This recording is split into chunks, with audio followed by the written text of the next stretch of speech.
Tank Talk is officially on Team Redcon 1. Stay at your highest state of readiness with the fastest growing supplement company in the United States of America, Redcon 1. Redcon offers a multitude of products to make sure you're energized and feel at your best with their Total War pre-workout, Redcon 1 energy drinks, protein, and more. And as a bonus to feeling energized and at your best, use our promo code TANKTALK at checkout to receive 20% off your next order. Hey yo! Are you sick and tired of sitting around on the couch or the bar stool and missing out on the live action? Well, look no further. We got you covered with the help of the official ticketing partner of the Tank Talk podcast, SeatGeek. SeatGeek lets you know what seats are absolute crop and what seats are the best in the house with their unique deal score feature, as well as offering the best ticketing prices in the market. Use promo code TANKTALKPOD, all caps, no spaces, at checkout and get $20 off your first purchase. Download SeatGeek on any iOS or Android devices and go out there and experience the live action of any big game today. Go Raptors! Yeah! This isn't my mom's dining room no more. We moved up a little bit, we upgraded. So the reason why we're bringing the show back, too much bullshit going on in the world right now, man. Everything's insane. We just need to remember that we're humans. Can't take ourselves too seriously, and the show's gonna be like a scapegoat just to get away from all that and just chatter about sports. This is Tank speaking into a microphone about more sports nonsense, and to my left here we got Buffalo Dill. What's going on, brother? What's up, pal? How we doing today? Good. Hey, we came away. Football's back, baby. I'm joined today by my brother Brennan here in studio. Howdy doody. How we doing? How you doody? Of course, we got the one and only Moranto. One and only. Twos here. Legend. Yeah, if I will say, Donnie McCoy is probably, probably right up front. Probably one of the best fantasy football managers in the game. All time? Top five. Top five. Dead or alive, for sure. Super show. Don't stop the music. Yeah. That's all I got. I wanna take you. We can do this now. Put your hands like this. We're gonna raise it up. We the ones. Let's go. 1 year. Hell of a With a journey. warm welcome. He's been on the show before, a friend of the show, but now he's a part of the family. To my right. Oh. Yeah, we got a seat to the right. Donnie McCoy. Welcome Donald to the fucking McCoy. program. Hey, full time, boys. DM3, baby. DM3. DM3. Anyways, Chiefs 3.5. Well, let's pack up our things and go. Thanks for tuning in. Thanks for following along here. Yes, sir. Sunday. All right, I see it. We packed up our stuff and bringing it. What's up, dude? And welcome to the new era of the Tank Talk podcast. As you see, welcome to the new fucking set, ladies and gentlemen. Yeah. What's up, dude? And welcome to the Tank Talk podcast. It's Tank Interior speaking to a microphone here out of the brand new Emerge building. We live. Look at this place. Yup. Come on, we just picked up and kept it moving. How you doing? It's nice. Super nice. A little different. We got a lot more, hey, arm room, you know what I mean? I can lay back, kick my feet up, you know what I mean? We got the dogs out.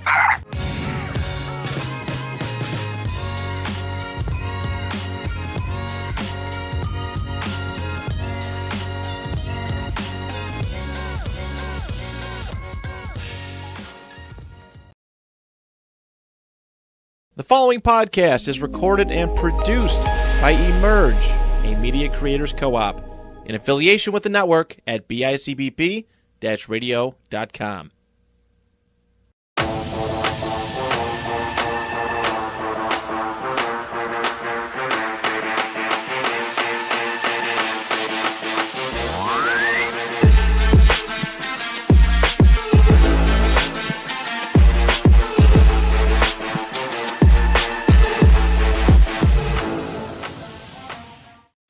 Sup, dude, and welcome back to the Tank Talk podcast. This is Tank Interior speaking to a microphone here out of Emerge Media Creators Co-op. You see it on the t-shirt, baby. It's a special day, isn't it, fellas? Yeah. You know it. It's the 2-year spectacular. Let's go. 2-year anniversary this Thursday, June 6th. So, you know, we had to come out in fashion here as the AC is blowing. If one of you could go turn that off, please, because I know is directly right into the microphones. Where's it at? As soon as you get out here, turn left, just hit boom, boom. Turn it off, baby. I understand why the AC was on because it's getting hot in here, folks. 2-year anniversary spectacular. We got a lot to jump into. I mean, there's 94 days until NFL football, ladies and gentlemen. You heard me right. If you can't hear me over the AC, 94 days until NFL football. Christian Wilkins days until NFL football. And it looks like Brennan has not found the thermostat yet. So we're going to play a little game here. How long will it take until Brennan finds the thermostat and turns the AC off? It's not a good sign. He's walking back. It would have went off right away. We're off to a great start. 2-year spectacular. Let's go. Right on brand. You got to love it. Yeah. We got a lot to dive into here as I try to buy time until Brennan turns his AC off. Jay Jettas got fucking paid.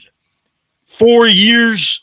$140 million, 110 guaranteed. We'll dive into that. We got an NBA Finals preview.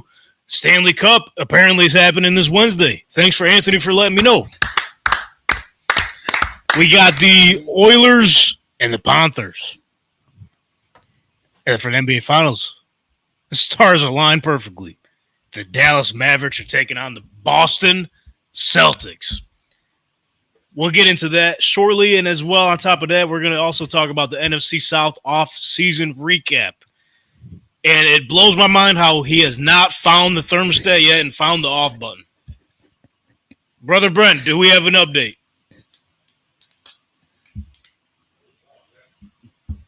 Takes two guys to click an off button. We can't hear him so loud it is. All right, looks like I'm going to have to get up during the middle of the show and do this. Oh, there it goes. Hey, welcome back. Welcome back.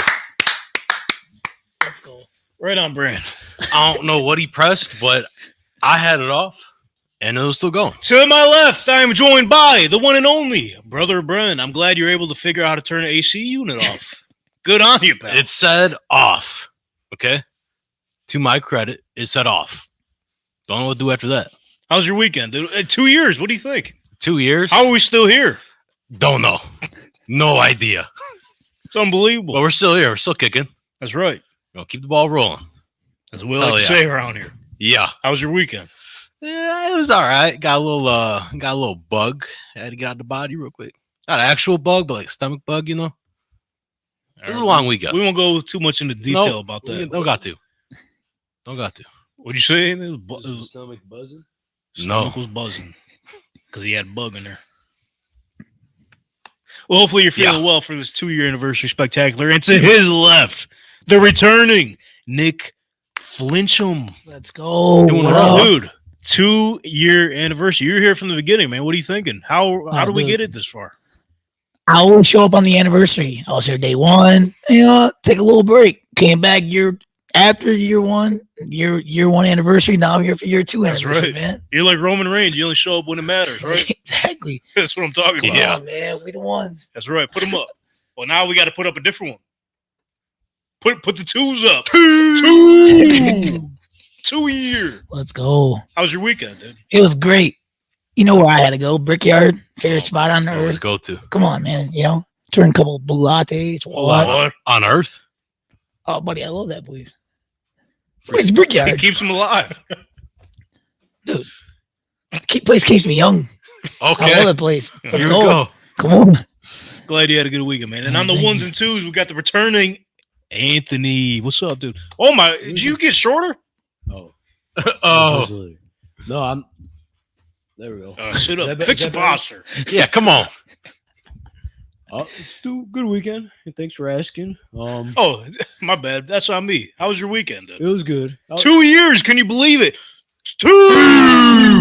I might have been here for what, like half a year, or like not even Yeah, that's all right. 4 months. Hey, happy year. Let's go. Let's go. Let's go. 4 months. Hey, man. All right. You're here now. But I was in Canadian. I was a Canadian over the weekend. He was Canadian for a You're little bit. Canadian for the weekend? Yeah, I was in That's Canada. awesome. I was in Canada playing some ball. Hockey? No, You're that's- playing the puck, bud? I wasn't playing basket. I was playing with the ball. Okay. Playing with ball. Okay. You know, Baseball, dude. That's what he fucking does. Oh, man. sorry. it was a good weekend. Four games. It Jeez. was bad. Sheesh. It was way too much. stay in a hotel. I put 2 out, 2 out of where? out of the yard. Out of the fucking yard, dude. Out of the yard, eh? Out of the yard, bud. Hey, they're peeking though. They're peeking behind you. Hey, good Yeah. slap. Good slap. Yeah, but Get a poke of the wood.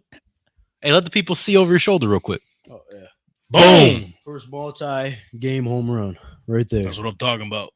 He's Hell like yeah. Thanos collecting the home run I balls. lost the second ball because clearly there's a creek back there. And In the Oh, water. streaming it again. went a creek. All right. The ball's gone. Hell of a weekend. Hey, let's go. It was. Keep it rolling. So which team is that? Which Thunderwolves squad is that? Is that the Underwood Scout. Scout? Okay. We're playing 18U, like 18U league right now. Just trying to get scouted, okay? Tearing them up. This guy's smoking bombs out there, That's dude. right. Love to hear it, dude. Keep I up. with love the to work. hear it too. Let's go, Andy. Let's go. All right. With that being said, we got to celebrate a little bit. 2 years, and we wouldn't be here without you guys tuning in because you guys are pretty much. I mean, we do what we can on the camera. We cover sports in an entertaining yet informative fashion, and without you guys following along, we probably wouldn't be doing this because we'd be talking to nobody. Nobody. And I know it's Monday, so Donnie's not here. But yes, he is. I brought him. Right there with me. Yeah, that's him. That's Donnie. That's the boy. There he is, though. It's pretty much Yeah. what yeah, That's it's, him. it's good to know that Donnie's here with us. Man. Yeah. I was playing the ball of soft, you know what I mean? Hitting some opposite Softball. field singles. It's a Yeah, specialty. We don't like that. We like home runs around here, obviously. Bro, he's like Ichiro? Yeah, he goes up and does the whole song and dance. Oh, yeah. Pull his sleeve a little bit. And then what does he do? Oh, yeah. I don't even know. He's right-handed. It doesn't work then. Doesn't work. Whatever. Good luck to you, Donnie, out there. But, we wouldn't have come this far without you guys is what I was trying to say. So we got to give back a little bit. So with that being said, today we're sitting at 753 subscribers. Okay. Crawling up there, huh? Our goal is the big 1K, baby. Oof. So I like to call this the 1K giveaway. Yeah. Big time, baby. So the 1K giveaway, win 2 tickets to an NFL preseason game of your choice, brought to you by our friends over at SeatGeek. Subscribe to us here on the YouTube channel, Tank Talk Podcast, and comment either here or on one of our pinned posts on our Instagram and Twitter at Tank Talk _pod. What your favorite team is for a chance to win. So I'll repeat that one more time. You can win 2 tickets to an NFL preseason game of your choice. Just subscribe to us here on YouTube and comment your favorite team for a chance to win. The winner will be announced as soon as we reach 1,000 subscribers. We're right around the corner, folks. Season's creeping up on us fast. Go get a chance to go see a game, man. Why not?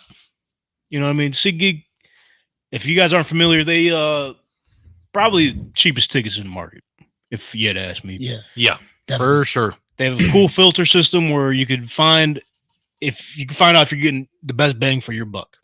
They give you a grading system. If it's green, good price for them seats. If it's yellow, it's not too bad, but you can do better. But if it's red, forget do about it. You're getting fucked. You're getting absolutely fucked in that deal. Don't buy the red tickets on SeatGeek. You want to go for green, baby. But you don't even got to worry about that. When we hit 1,000 subscribers, 2 tickets are yours, and any NFL preseason game yours. It could be the Carolina Panthers, What? which No, I don't think that would help us out because they're going to be pretty cheap. Oh, yeah. Probably $1. $1. I mean, the regular season games are 50 cents. You can't even get some at the dollar store for $1. That's what I'm saying. Nowadays, geez. Can't. Go to NFL game. And that's Why why we're not? trying to help them out because a lot of people have been complaining about the pricing of the regular season NFL tickets because they're just skyrocketing. Especially if you got a good ass team. Good luck. You probably ain't hitting a game. Hell no. So we're trying to help you out, man. We're going to get you to a preseason game. Stakes won't be as high as a regular season game, but you'll have seats in the building in that studio.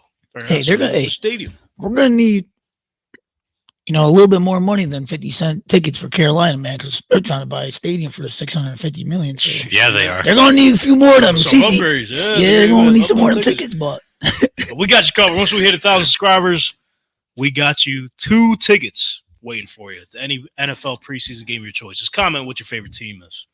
That simple. And obviously subscribe to us. 2 tickets for the 2-year anniversary? Yeah, 2. I think so. That's right. So with that being said, folks, another way we're going to celebrate the 2-year anniversary. Hope you all enjoyed the clip in the beginning, a little tribute. Kind of shows you where we started and where we're here up to this moment. Just want to give a shout out to Emerge for pretty much getting us where we need to be at, giving us the space to allow us to do this every single week. So without Emerge and Rich Moranzo, this would obviously be nothing. So shout out to Emerge.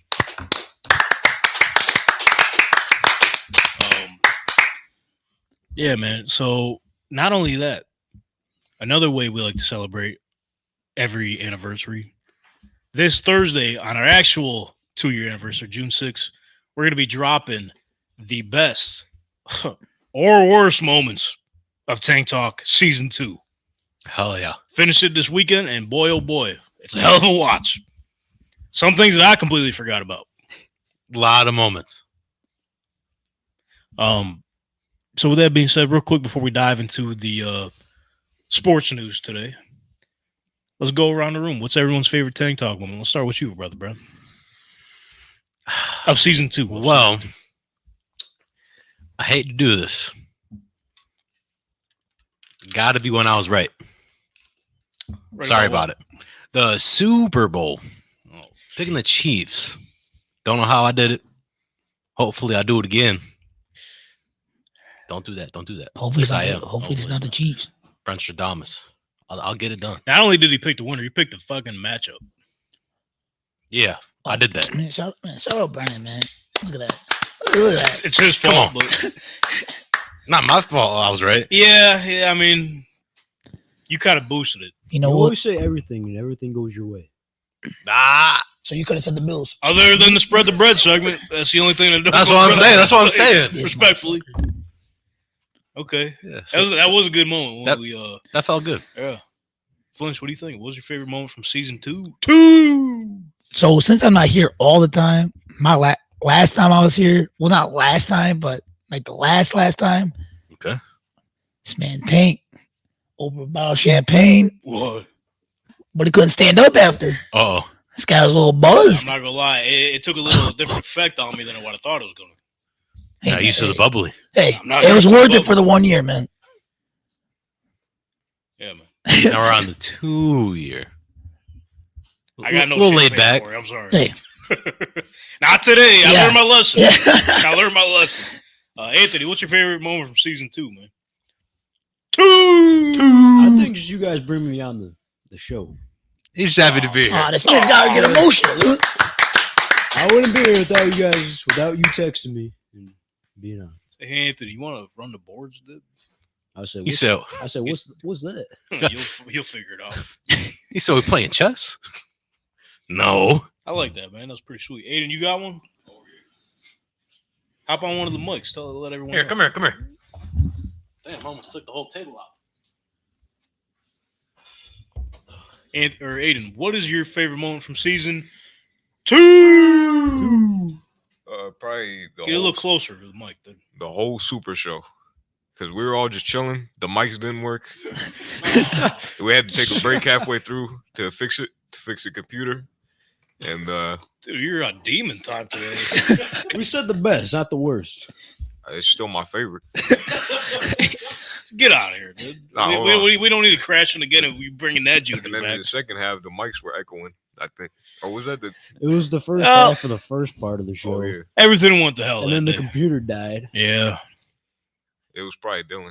it probably was because he doesn't come here often, and the one time he does, Shit goes everything to- went to shit. Yeah, everything got fucked up.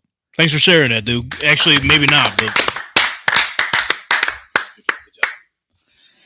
if you ask me, it's tough because A lot of moments. Well, There was a we lot. ask you, what's your favorite movie? of what? Part 2. Season 2. I like you guys are catching on. I Come like on. it. Yeah, I was gonna say, like, it's really tough to pick one moment Yeah. because obviously I'm editing the clips and everything. I had to go back and rewatch everything. And like going through all the old stuff, it really brings into perspective, holy shit, we're really doing this thing. Yeah. Yeah, we are.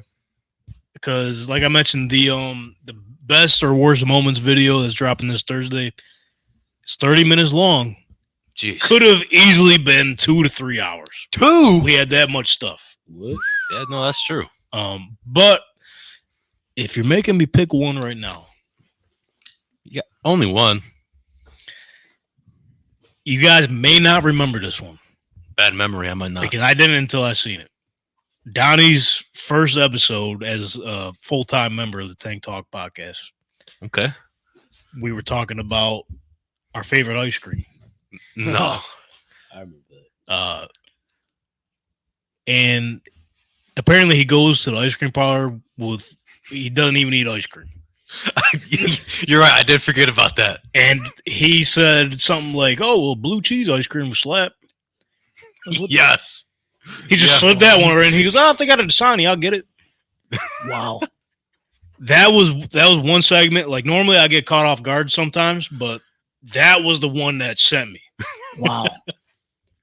What a guy. Like in man. the clip, you can see, like I had to take a step back. I was just fucking dying laughing. It's not as funny as me saying it right now, but when you guys see Thursday, because it made the cut for sure. Had to. It made the cut. There was another time where he kind of caught me off.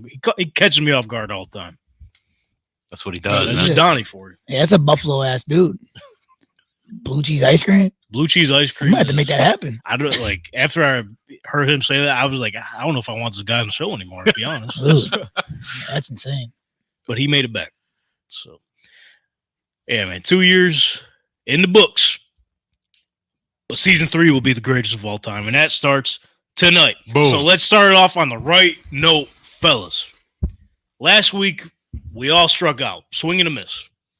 Damn. Didn't make money for nobody. Sorry about it. Sorry about it. Yeah, you lost too. Yeah, I did. I forgot what your pick was, but TJ McConnell. That motherfucker. Oh, I Wait, actually, yeah, because I had under. That motherfucker went over. so let's try to rewrite our wrongs. Yeah. Now let's spread the bread.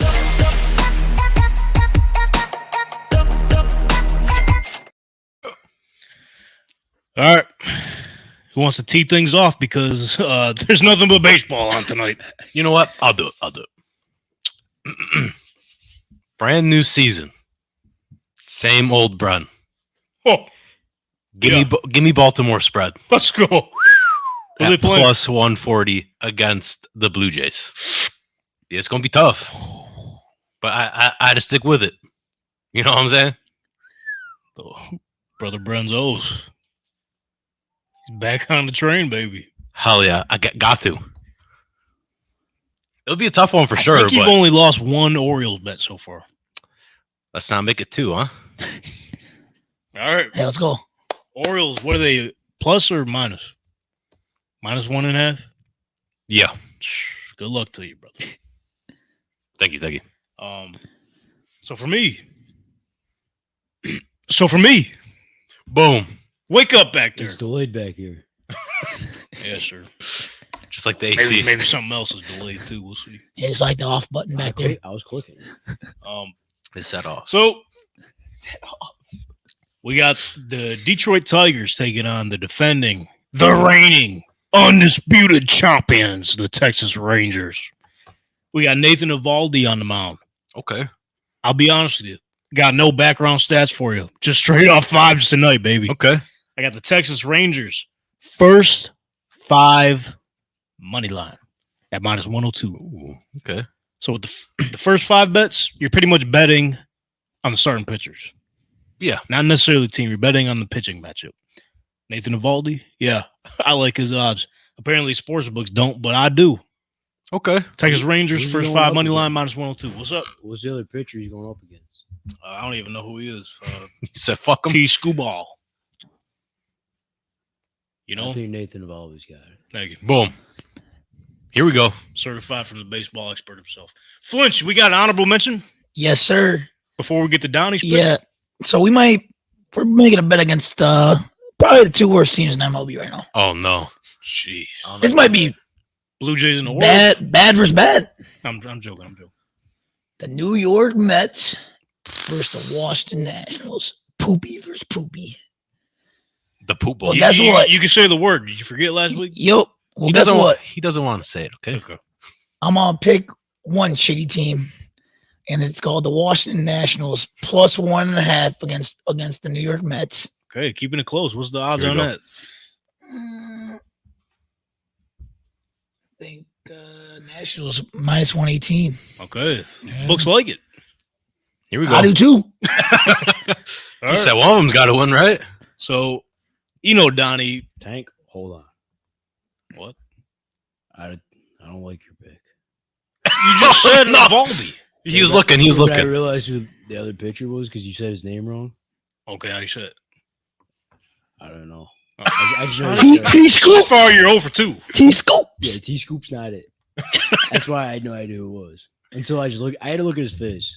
But Where you going with this, bro? it's just not gonna be a good pick. You might be losing some money.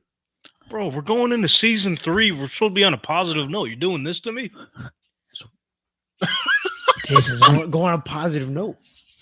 this is unbelievable. You're negative as hell. I'm trying to help you here. I'm trying You're to. not Well, too late now. It's way too late now. It's punched in. Boom. He already spread the bread. What are we He doing? ain't spread no bread. That's crazy. Let's You get know, to Donnie, though. Yeah. So, Donnie has Justin Verlander, Oh no. a no-hitter, No. plus 23,000. Did you say he's gonna throw no hitter? No-hitter. Who are they playing? Couldn't tell you. I didn't. That's not my game. I didn't check. All right. Let me see this. Buddy. This could either Justin be. Verlander, no-hitter. This could baby. either be. One for the books. Cardinals. It's Oh, ew! I don't I'm like just that kidding. one. That's not his pick. Okay. He's I was about actually to say he's got Justin Verlander under 2.5 runs allowed minus 150. 2.5. Mhm. I don't watch baseball. I that got no much, so- background stats. For Yeah. you, dude. We're just picking straight off vibes. Dude. Hey, man, let's go, Donnie. I Don't like the ask bet. Anthony I because like he's the- going I to tell like you the that bet. pick sucks. Yeah, we're all gonna win. Let's go. Good luck, everybody. Yeah. All right. It's championship week, folks. We got the Stanley Cup. They don't tip off. till Saturday. They dropped the puck. They dropped the puck. Oh, There you yeah. go. I was going to say kickoff, and I was going to say tee off, but they don't do either one. Or they face off. Puck drop. Face off. Yeah, there you The go. face-off is this week of the Stanley Cup. Who's going to take old Lordo home? It's either going to be the Edmonton Oilers. Their fans get rowdy. We Yeah, they seen do. it this Oh, past Pag Barn. weekend. Pag Yeah, they do. Barn. Hey, if you're at an Edmonton Oilers game, you better thank that lady because she got you to the Stanley Cup. Yeah, for sure. The Edmonton Oilers are trying to rack up them Stanley Cup wins, boy. Yeah. Without her, who knows where they would be? Nowhere. They'll be taking on the Florida Panthers. They're back at it again. Huh? They came yeah. up short against the Vegas Golden Knights last season. They get to redeem themselves this year. How about Florida hockey, huh? Hey, Was it 6 years in a row? Pretty much, yeah. That's what it Shit. feels like. and they said they can't play hockey down south. Here they are. Florida's a hockey state, folks. It's like the Florida Sabres. The who? Do Colic Pozo, Oh, yeah. Brandon Ron What are you Montour, talking about? Literally, buddy. Take every past Stanley Cup winners, old Sabres have been on. All of them. Bro, Curse I lives swear. on. Bro, And now this year, Vander Kane's on Edmonton. I think he's the only one. And literally like a whole line for the Panthers. bro. So Okay. I know. Old Sabres. Yeah, they should be thanking us. I know. Was it Kyle? Pozo. Say his name. Pozo. Opozo. Yeah. I've been calling him Acapulco for the longest time. Well, he ain't getting no time anyways because he stinks. But Oh my hey, God! no Who else do worries. they have from the Sabres? I forget. They made another trade. Sam Reinhart. Sam Reinhart. Reinhart. And That's this my boy. guy, you got like 70 goals. Montour. Yep. I think they got. Oh, Evan Rodriguez. I would say Evan Rodriguez doing that. Dude, Ah, he's mid. you know what? If Hey, Florida wins, congratulations! They won Sabres in the cup. Back to back. hey, Florida better bring Lordo to fucking Buffalo. That's all I want to say. What's your deal? You had a phone call? Nah, Everything good? The insiders said your mic sounds funny. Sounds funny. Sounds funny. Yeah. Is it just me? Yeah. It's just a little bit nut crazy. I think you're just too close to the mic. Oh, my bad. I'll back up. If I had to guess. Is that better? I don't know. I'd have to listen. Hey, you know what, man? 2 years. You think we'd figure this out. Yeah, you think so. New building. It's all right. That's the new building. Yeah, It's a new yeah. building, Yeah, come on, man. It's been a few weeks, but we won't talk about it. Well, it's been 1 week. But, yeah, how do I sound? Am I all right? Yeah, you're good now. All You're right, good I'm now. back. I was too close to the mic. You're just too close. That was it. Man, no, The walk through. I was probably back up. The inspector's walking through to make sure everything's good. Maybe it's their fault. Thank you, Amari, for that. Thank you. Shout out to Mark. Yeah, let's go. Yeah, Stanley Cup this weekend. Saturday, right? Yep. I believe so. 8 I thought o'clock. it was Wednesday. That's on me. Mhm. That's why I'm gonna start watching now. Because as soon as the Sabres are out, I'm done. See you. And they were done a long time ago. Oh, hey, they might still be playing. 'Cause Florida Sabres. Oh, They're jeez. still on the ice. And After then two. we also have, like I mentioned at the top of the show, NBA Finals are set. Uh-oh. The script writers went off on this one. Mhm. Dallas Mavericks, Luka and Kyrie going up against the heavy favorite, Boston Celtics, Jason Tatum and Jaylen Brown. Who's the best duo in the league? We'll find out. Yeah, don't care. Bring out the sage. Let's go. You might be blessing all those Celtics fans. Yeah. So what are we thinking, fellas? It's, Typical Where do we- Boston where do we faction. wanna They're going to start? fumble. They're going to fumble. Okay. Yes. I think this is gonna be an entertaining series. I think it might go 7. I think Boston needs it. I think Porzingis. Yeah. If they get Porzingis back, that's starting at 5, man. I don't know, but So my thing is, obviously it's very intriguing to see how Kyrie's going to act when he comes in, because obviously Game 1 is in Boston. Yeah. That place is going to be ruckus. Obviously bad blood when he left. When the Celtics eliminated the Nets a couple years ago in the first round, we seen Kyrie walk out to whatever the mascot's name is in the logo. We'll just Lucky, is his name Lucky? Sure, it is no. Lucky the Celtic. We'll go with Lucky. Lucky the Celtic. Stomped right on his fucking nose. Bonk! Yeah, fuck Get him him. out of here. He said, fuck you, Lucky. But now this time around, we didn't think that Kyrie and Luka would mesh too well. We assumed that Kyrie would want to be too ball dominant. Yep. Turned out they made this shit work. Whenever Luka ain't doing it, Kyrie's doing it. They play off each other. Yeah, all the way to the. All the way to the Finals. finals, man. I wouldn't have guessed it, but here we are. That's just amazing going to to be see. electric. Obviously, there's more to this matchup than Kyrie returning to Boston. Luka Magic. There's that, but Don't do it. Porzingis the former Maverick. Don't care. He ain't gonna get booed. They don't care. He could be the difference maker. Fuck him. 7'3" dude. What? Can shoot off the dribble. What? Can shoot threes. What? Don't care. Mavericks all day you got? Yep. What's the reason? I just like the duo. Luka and Kyrie. Who can stop him? I would say, so here's my next question. Who needs this series more? Does Kyrie need it for his legacy after the turmoil he's been through the past couple seasons when the media tried to flush him out the league? Or is it Jason Tatum and Jaylen Brown in the Celtics squad? Jason Tatum and Jaylen Brown. Definitely. I mean, this is their second NBA Finals, but they've been in Eastern Conference Finals. I think one has been there like 5 or 6 times. The other one's been there like six or 7 times. They're essentially, someone made a good comparison on Twitter. They said in NFL terms, the Boston Celtics are a San Francisco 49ers. Yeah. They make it to the conference finals every single year. Mhm. Can't get the job done. They just can't get over the hump and They get the job can't. done. And it might prove like, oh man, like they paid Jaylen Brown last year, but Tatum's up for a deal. And Give him the boot. So he's obviously the face of that team. We could agree on that, right? I don't know, man, because Jaylen Brown's been For sure. he shows up in the playoffs. But I'm saying when you think Boston Celtics. Oh yeah, Tatum definitely. Tatum's supposed to be that guy. So light skin killer, dude.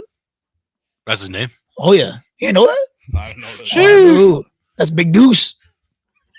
Big Deuce. Big Deuce, man. I thought there could only be one Deuce. Well, they got Little Deuce, his son. Yeah, but then he Junior. That's why they call him Deuce.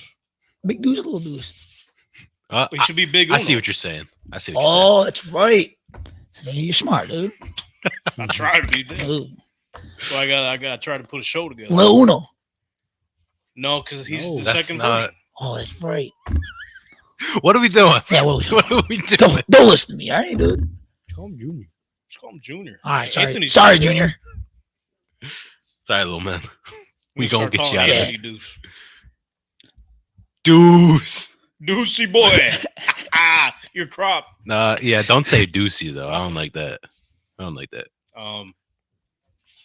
But yeah, if you ask me, I think the Celtics duo between Tatum and Jason Brown, they need this finals. It's not even close. They need it more than Luka and Kyrie. Luka is first time here. Okay, we expect him to get back there, like the level he's at. A lot of people were saying that Luka, with his play style, will never get to a finals. Here we are. You know what I mean? Kyrie, I mean, he's been there, done that. Obviously, it would be a good story for him to come back and win this after everyone pretty much wrote him off.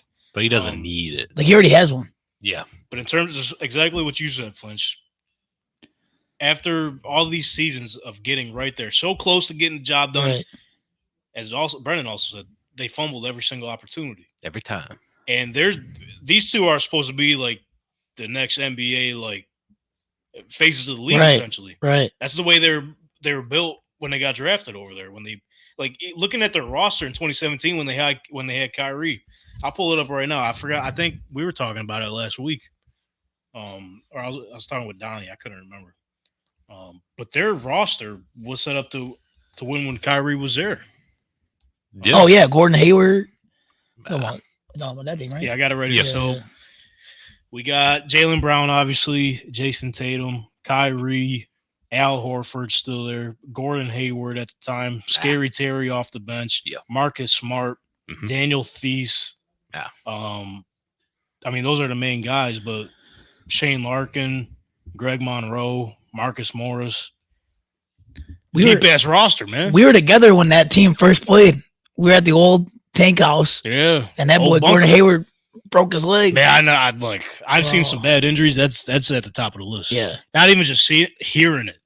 You Game literally one. hear his leg fucking shatter. Yeah. And so much hype around the team. They were playing the Cavs against LeBron. Yeah. I think that might have been the year they won. The year like after they won Cleveland. Yeah. So damn, they were coming in hot too. Like, But like, to get back to what I was saying, like, that's when they were still young. I yeah, mean, they're still sort of young now, but they have years of experience. They're NBA vets. right, Yeah. To live up to that bill of being the face of the league, you got to at least get one done. right. They've had multiple opportunities. What, 6 or 7 times? Mm-hmm. Pretty much. Played in the finals, one finals appearance. Mm-hmm. This has got to be it for them, bro. I don't know where they go from here if they lose. Like you said, Tatum's up for his contract. Jaylen Brown got his bag. Depending on the performance, like if it doesn't work, What else can they do? you got to start somewhere else. Man. Right. You got to blow it up.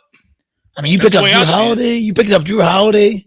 You got a pure point guard now. You got rid of Marcus Smart, and you got rid of Marcus Smart, who's a Boston legend. Like, he got drafted to Boston, shipped him out to get Porzingis.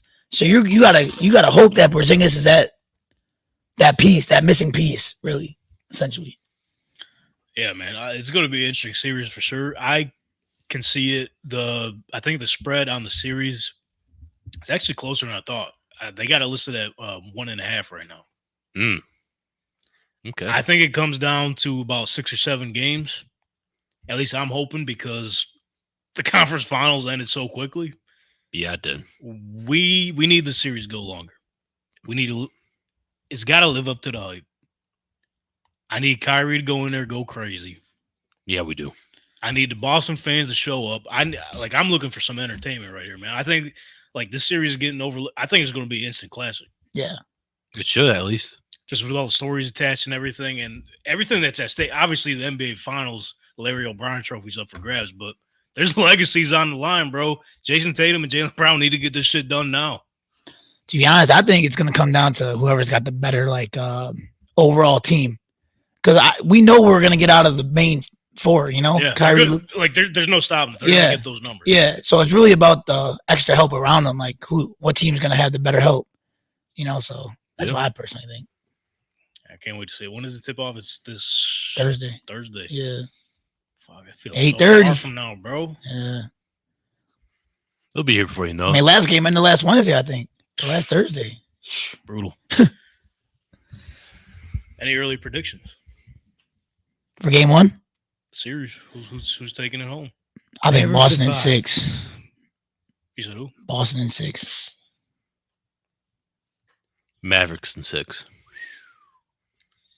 I'll say Mavs in 7.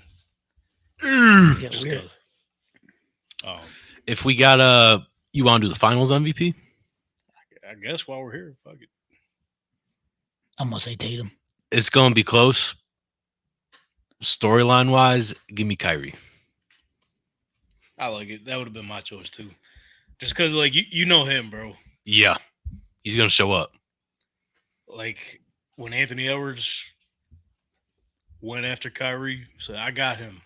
No, you don't. No, you don't.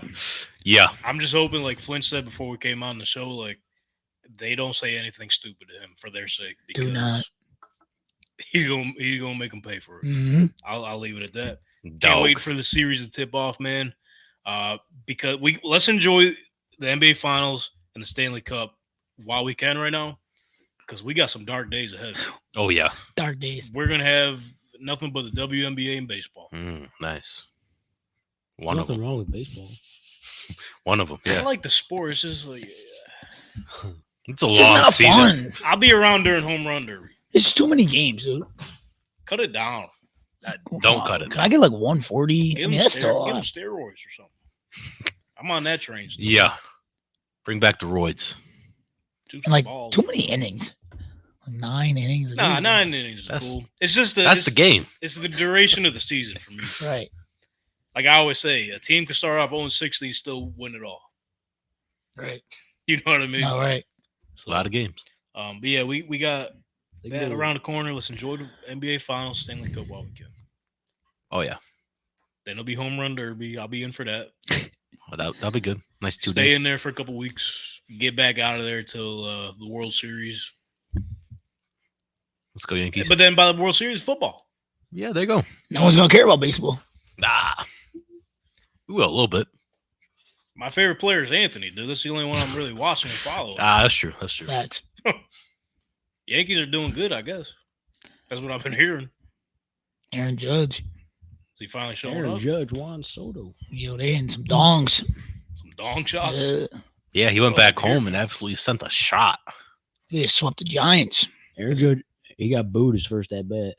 Yeah, he did. Well, it's because there was a report that he was going to sign with them in the 'cause offseason. He was flying out to San Francisco. Yeah. And then He just wanted to go home. Buddy. Okay. And just I hope the Yankees just sign the guy, would you?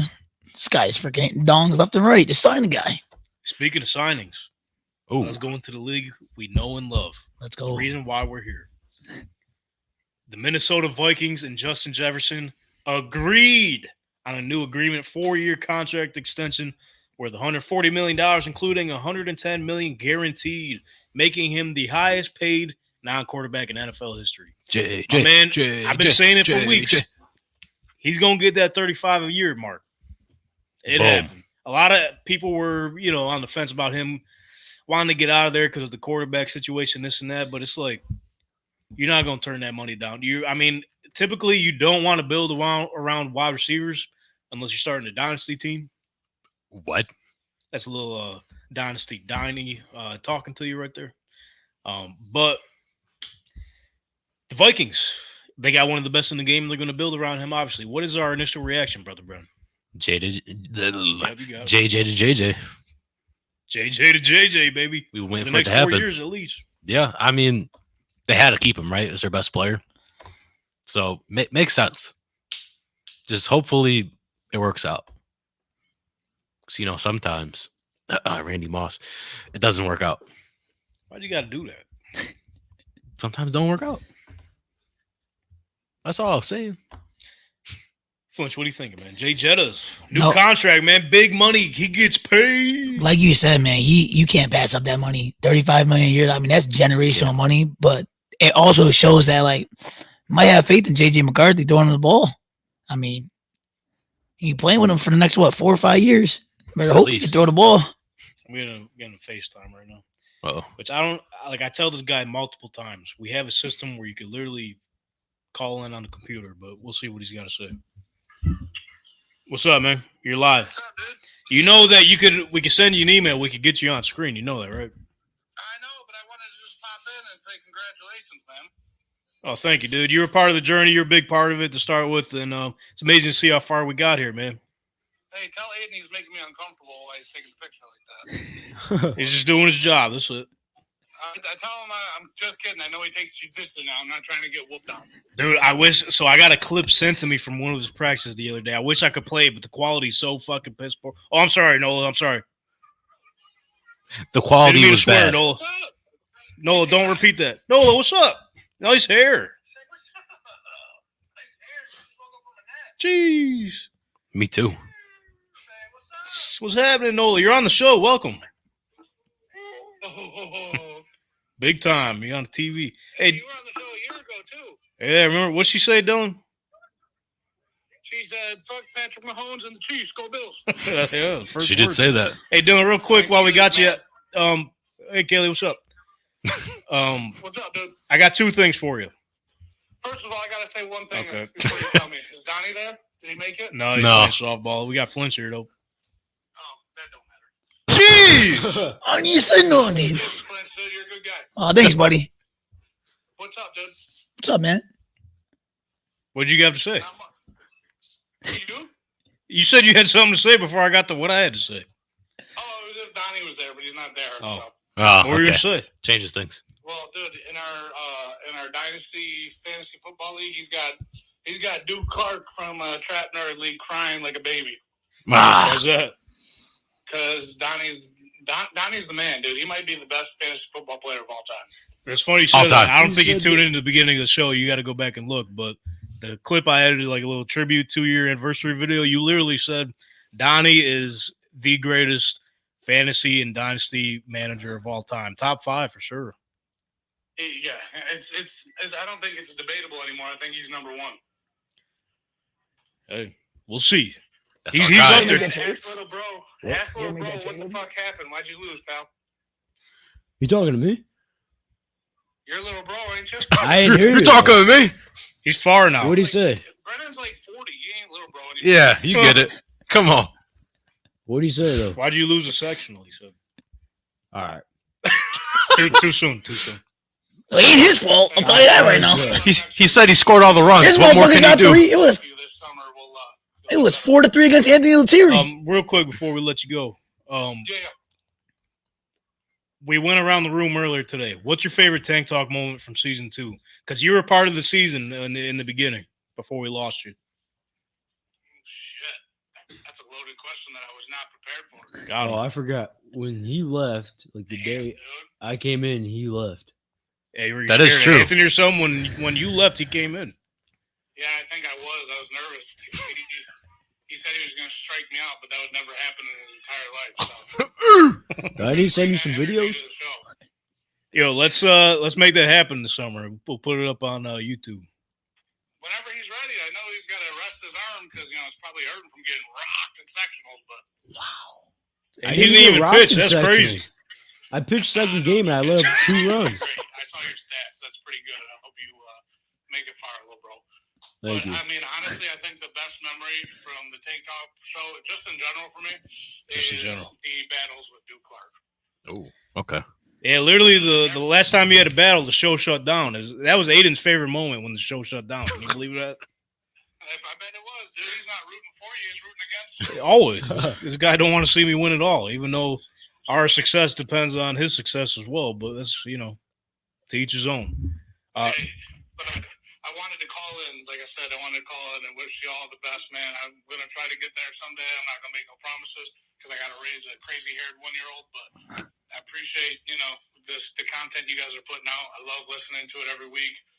Donnie has some crazy takes. I don't know what to think about those. That's Donnie. Hey, you guys are doing the damn thing, so keep it going. Appreciate that, man. We'll be in touch soon. Thanks for those kind words, man. Yes, sir. All right, see you. Hey, we always got the chair open. And I just got a shout out Dylan. Man, shout out Dylan, man. That was so nice. I also got a text from Naughty. She said, "Damn, you're in for a dark time of sports," and then say because baseball and WNBA. I didn't mean it like that, bro. I didn't mean it like that. Mainly baseball. Ah, okay. But WNBA, there's some shit going down. I mean, we'll jump back into that a little bit. But Jay Jettas, man, did you finish? Yeah. Your reaction. So it's like, to me, if you ask me, like, who's the true winner of this? Obviously, it's Jay Jettas and his family getting generational wealth and getting the highest paid all time outside of not being a quarterback. But it might be CeeDee Lamb and Jamar Chase. I was about to bring because that up. They're next. Yeah. We'll see if Dallas will pay CeeDee Lamb this money, which I think they're waiting on that just to see what sort of tier Jay Jettas will be paid on, because closest to Justin Jefferson is Jamar Chase out of the two, performance-wise. CeeDee Lamb is probably just a touch under this number. I could probably see him in the range between 28 and 30. Yeah. He sprouted a little later, too. Like, he didn't have that big of an Immediate impact. impact, yeah. Yeah. Jamar, you could probably see him. I don't know if he's touching 35 a year, but for what he's done with his team in such a short period of time, I think he's got to be up there, man. You're probably looking between like 31, 32, maybe even pushing 34. All right. Because I was going to say 32, so I'm glad we're on the same page. So obviously, yeah, Jamar Chase and CeeDee Lamb, they're also the winners in this because they're going to get their contract next. But on the other side of the spectrum, what do you think this means for Brandon Ayuk? Because now we're at the post June 1 mark. Yep. A lot of these teams are getting some more money in off of their cuts. I forget exactly how much the San Francisco 49ers are bringing in, but what do you say? What do we think is going to happen? Is there going to be a move for Brandon Ayuk, or is he staying put? Is he going to get paid? It's tough because I know they got Ricky, which that surprised everybody. So I think they got him just in case Ayuk did walk, but they should pay him. Having him definitely helps. It's like the same situation with T. Higgins. It's like, yeah, to have him, to pay him, that'd be great. But do we have the money to pay him and the rest of our guys? Probably not. Yeah, man. So, like, in his range, you're probably looking. He's so tough because what did Waddle just get? You're probably looking at a contract like Waddle's, if you ask me, for Brandon Ayuk. What do you get? 25, 28? I can't remember. It's definitely in that range for sure, but I don't know, man. It's a tough decision because Ayuk, you could easily say he's a wide receiver one just with the way they use Deebo Samuel, and he has a huge impact for that San Francisco 49ers for offense. Sure. 1A, 1B type of deal. But it's just a matter. They got to look ahead, man. Yeah. They're paying Deebo, paying Kittle, paying CMC, who is one of the top paid running backs in the league. For a reason. And you know what contract is coming next. Who? Donnie's not here. Brock Purdy. It's coming pretty soon. Pretty good. And if he keeps playing like the way he's playing, he's going to get paid at the top of the line too. He has to. So you're kind of in that middle ground. It's like you can still afford a Brandon Ayuk contract, but is it going to be a number that he agrees with? We'll have to wait and see. Probably not. But in terms, let's go back to the Minnesota Vikings real quick though.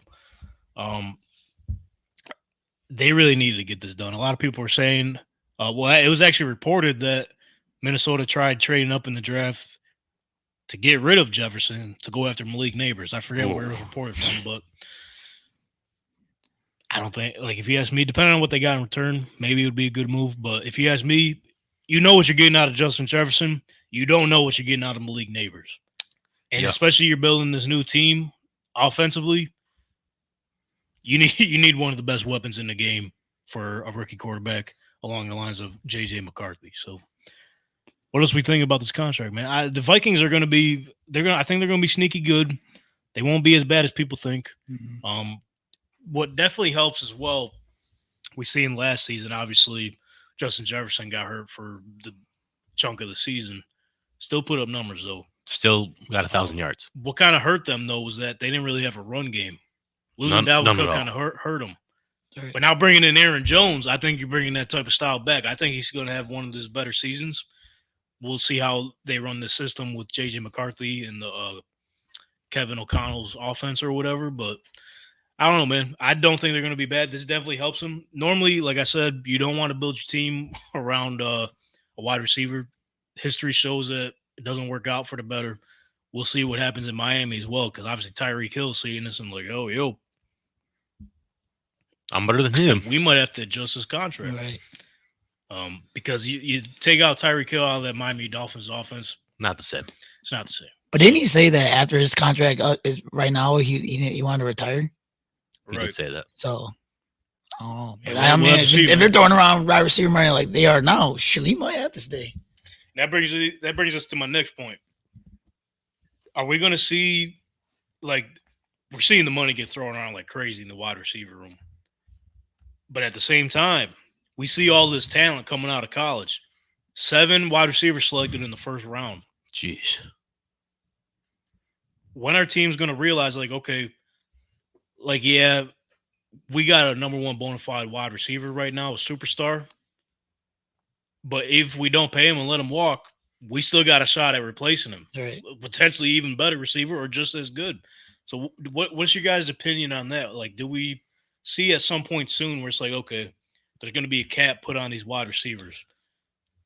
36 million a season. Like, is that going to be the cap? Because it's outside of quarterback is the highest position paid right now offensively. So it's like, I don't know. It sort of diminishes the running back market as well. So are we going to see a cap get put on this wide receiver room or what? What are we thinking? I think we're going to have to. Just to kind of divide the wealth between the team. That's it. Divide the wealth between the team. That's all I got. Like you said though, like with the running backs, like I thought that was gonna be messed up, and then they started getting paid last year. But I feel like Justin Jefferson, like, I mean, I feel like he like low key like saved like the wide receivers, and like, you know what I'm saying? Like, you see CD, like Chase, they're not gonna go. I don't think they're gonna go over their money. Like they're 35, but like you said though, So you're saying like Jefferson is definitely the standard. Yeah, that you're trying yeah, like he's just one of one. I think personally, like I think Chase is good, but I just like after I saw that one-handed catch against the Bills, I was like, yo, this guy's God. I don't This know guy's though, God. because there's going to be so many receivers now that it's like, Right. do we need to pay this guy and we could just go get someone? Yeah, that's my Right. question, bro. Like, are they going to put like a cap on this at some point, or? But these wide receivers are going to. I mean, you said 7 in the first round, but I mean, we don't know how Malik Neighbors is going to go. I mean, he's getting Daniel Jones throwing the ball. We don't know. Like, Right. I mean, like, I forget the exact number. I seen this a couple weeks ago. I think out of the top 10 like highest paid receivers, only like a small selection of them were picked in any round before, like the first or second round. A lot of them you see are getting selected in like 4th or 5th round. The guys that are getting paid top of the league right now, other than Jefferson, obviously, and Waddle. But Yeah, a few of them. Where was Chase? he was I think in it the was first first round. round. too, But I mean, he didn't get Right. his contract yet. So, Right. But he'll be in that conversation definitely. pretty soon. But What's that mean for T. Higgins? exactly. You know what I'm saying? Like, because they can't pay both of them. So Yeah, I'll say though, Indianapolis got away with a good ass contract with Michael Pittman. Because if they would have waited any longer, who knows if they had the money to pay him regardless of whatever the contract was, but It would have hurt. it would have hurt a little bit. Yeah. So I think 23 year for Pittman, pretty solid all right. compared to how this market is going.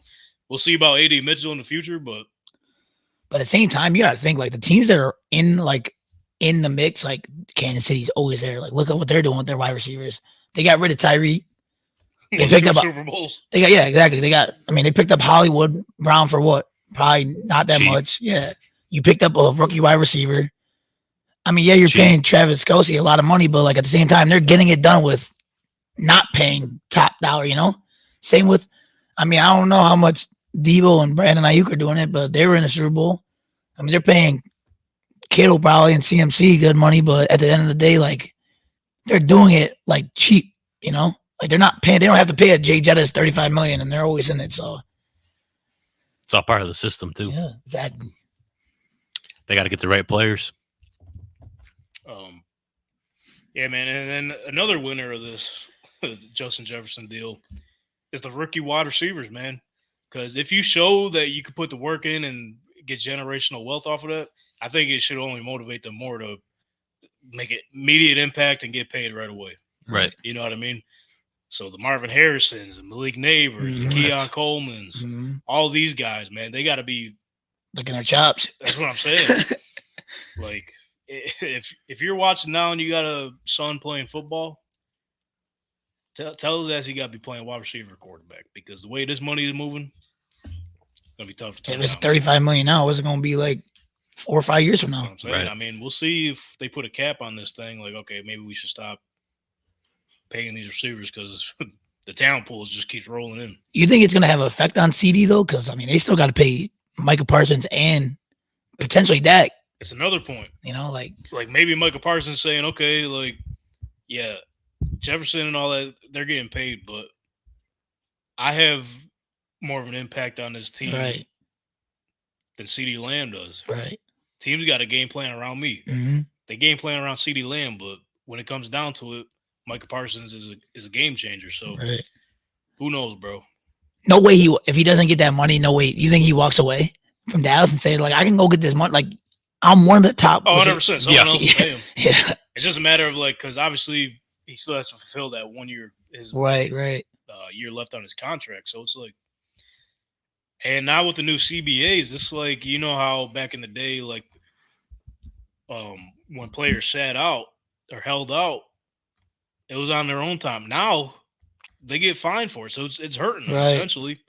Like, obviously the Chiefs helped out Chris Jones last year, where the way they worked his contract was he was able to make up his losses with the fines, with incentive-based and everything, performance-based, which he ended up making back. But teams don't have to look out for you like that, bro. Right.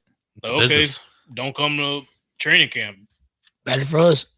Like, you're going to get fined. Right. It doesn't hurt us. It hurts you at the end of the day. So, like, when a lot of people see that it's announced, like, oh, CeeDee Lamb isn't at OTAs, Jamar Chase and T. Higgins aren't at OTA. It doesn't have the same effect as it did a couple of years ago because it's hurting the players more than it is the team. Mm-hmm. You know what I mean? Exactly. So, I don't know. We'll have to wait and see. But speaking of OTAs, though, it was reported earlier in the week by Tom Pelissero. He says that the NFL Players Association is working to finalize a proposal to overhaul the offseason starting as soon as next season, 2025. So that would eliminate voluntary on-field workouts in the spring in favor of a longer training camp ramp-up, with players reporting to mid-June to early July. Ooh. He also mentions that with a follow-up tweet to that, basically the idea here would be to roll an extended OTA-style ramp-up, strength and conditioning, non-padded work, etc. Straight into the training camp without a 6-week break and de-escalation in between.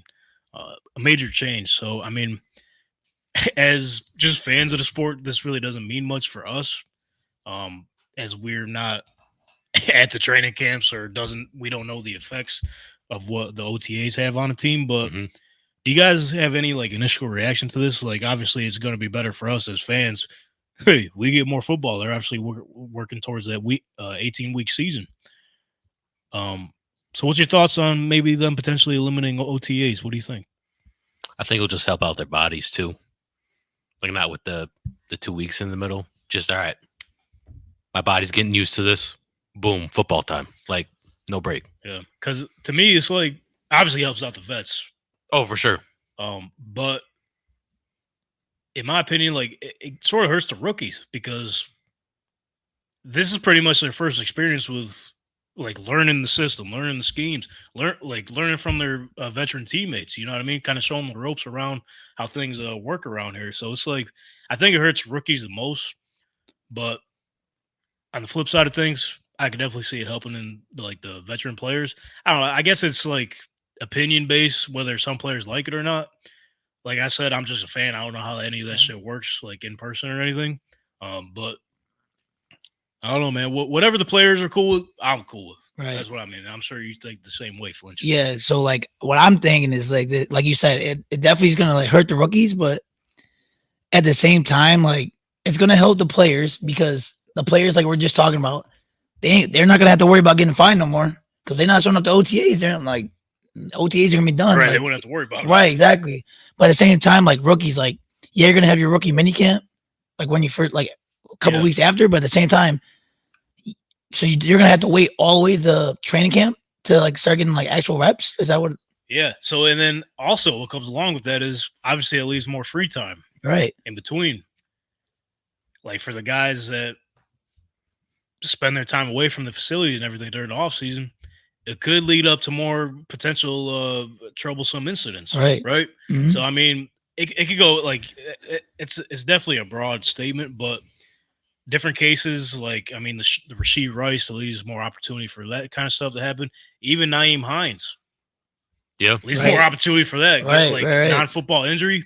I think if once they do this, there's a chance you can see more of those instances happening where even if they're training like football wise and it's not on the facility on the NFL's time or the team's time, hurts the player, bro, because they could take away from the salary. And you're gonna have to hope that like they're doing their own physical like card conditioning on their own. You know what I'm saying? Like when they're on, like when you like you said, when they're in NFL time, like you can see like when they're in the building. You don't know what they're doing at home. You know what I'm saying? You don't know what they're putting in their body at that time. Like, But I was also about to say, like with the rookies, because at that point you get their numbers. It's like, hey, welcome to the team, blah blah blah. And then it's like, all right, I'll meet you at this field, and we're gonna work on how I'll improve.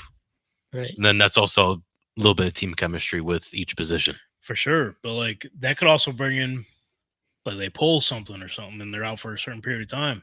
Yeah, but that could happen at OTAs anyway. Yeah, I'm so saying, it's but like, at least OTAs, it's like You got the you're on our time, so it's not going to hurt your contract. and you got the people working on your body there. You know what I'm saying? Right, Like, the team, yeah. the team medicals and everything. Yeah, So yeah. I think that's one major negative from the outside looking in. But other than that, I mean, well, on top of the rookies missing out on like essential time with the team and everything, they have more opportunities to learn the playbook and everything. But other than that, I mean, Aaron Rodgers said himself a couple years ago, he didn't do any of the OTAs, obviously, during COVID and everything. They shut it down. Guess what he did? what do you do? Back-to-back MVP seasons. Oh Yeah. shit! So it's like, It's starting to be a non-thing, the OTA. right, it's refreshing on their bodies. Right. It goes hand in hand, really, because you can see some positive effects from it, like we just talked about, as well as some negative. So, like I said, whatever the players are with, I'm with it. Or what about making it like, I mean, it sounds like it's going away anyways, but like making it like voluntary. Like if you want to go there, go there. But if not, you don't have to. You know what I'm saying? Like OTAs are mandatory right now, right? Or So they have different phases. I'm not exactly because they've changed it over the years. Right. Like now there's like 3 or 4 different phases of it. Okay. Before it was just like, okay, show up at this time, we're gonna work. Right, right. So I'm not even 100% sure. Right. But I know like a lot of the workouts are voluntary. Right.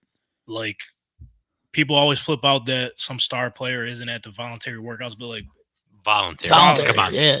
like let's not trip. Like even when obviously we know the results now with Stephon Diggs in the Bills, but every single time, every single year, it was Right. always turned out he didn't want to be here. This past year was what? Parsons, right? I don't think he showed up. And he's not showing up again this year. Yeah.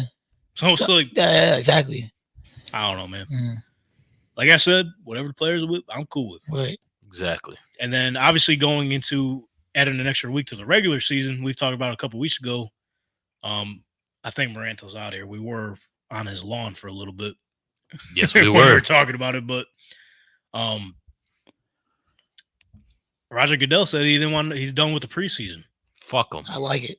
Which essentially the preseason is obviously just live game action. But I think the whole song and dance is necessarily just for us. You know what I mean? Just see some of the guys we normally don't see.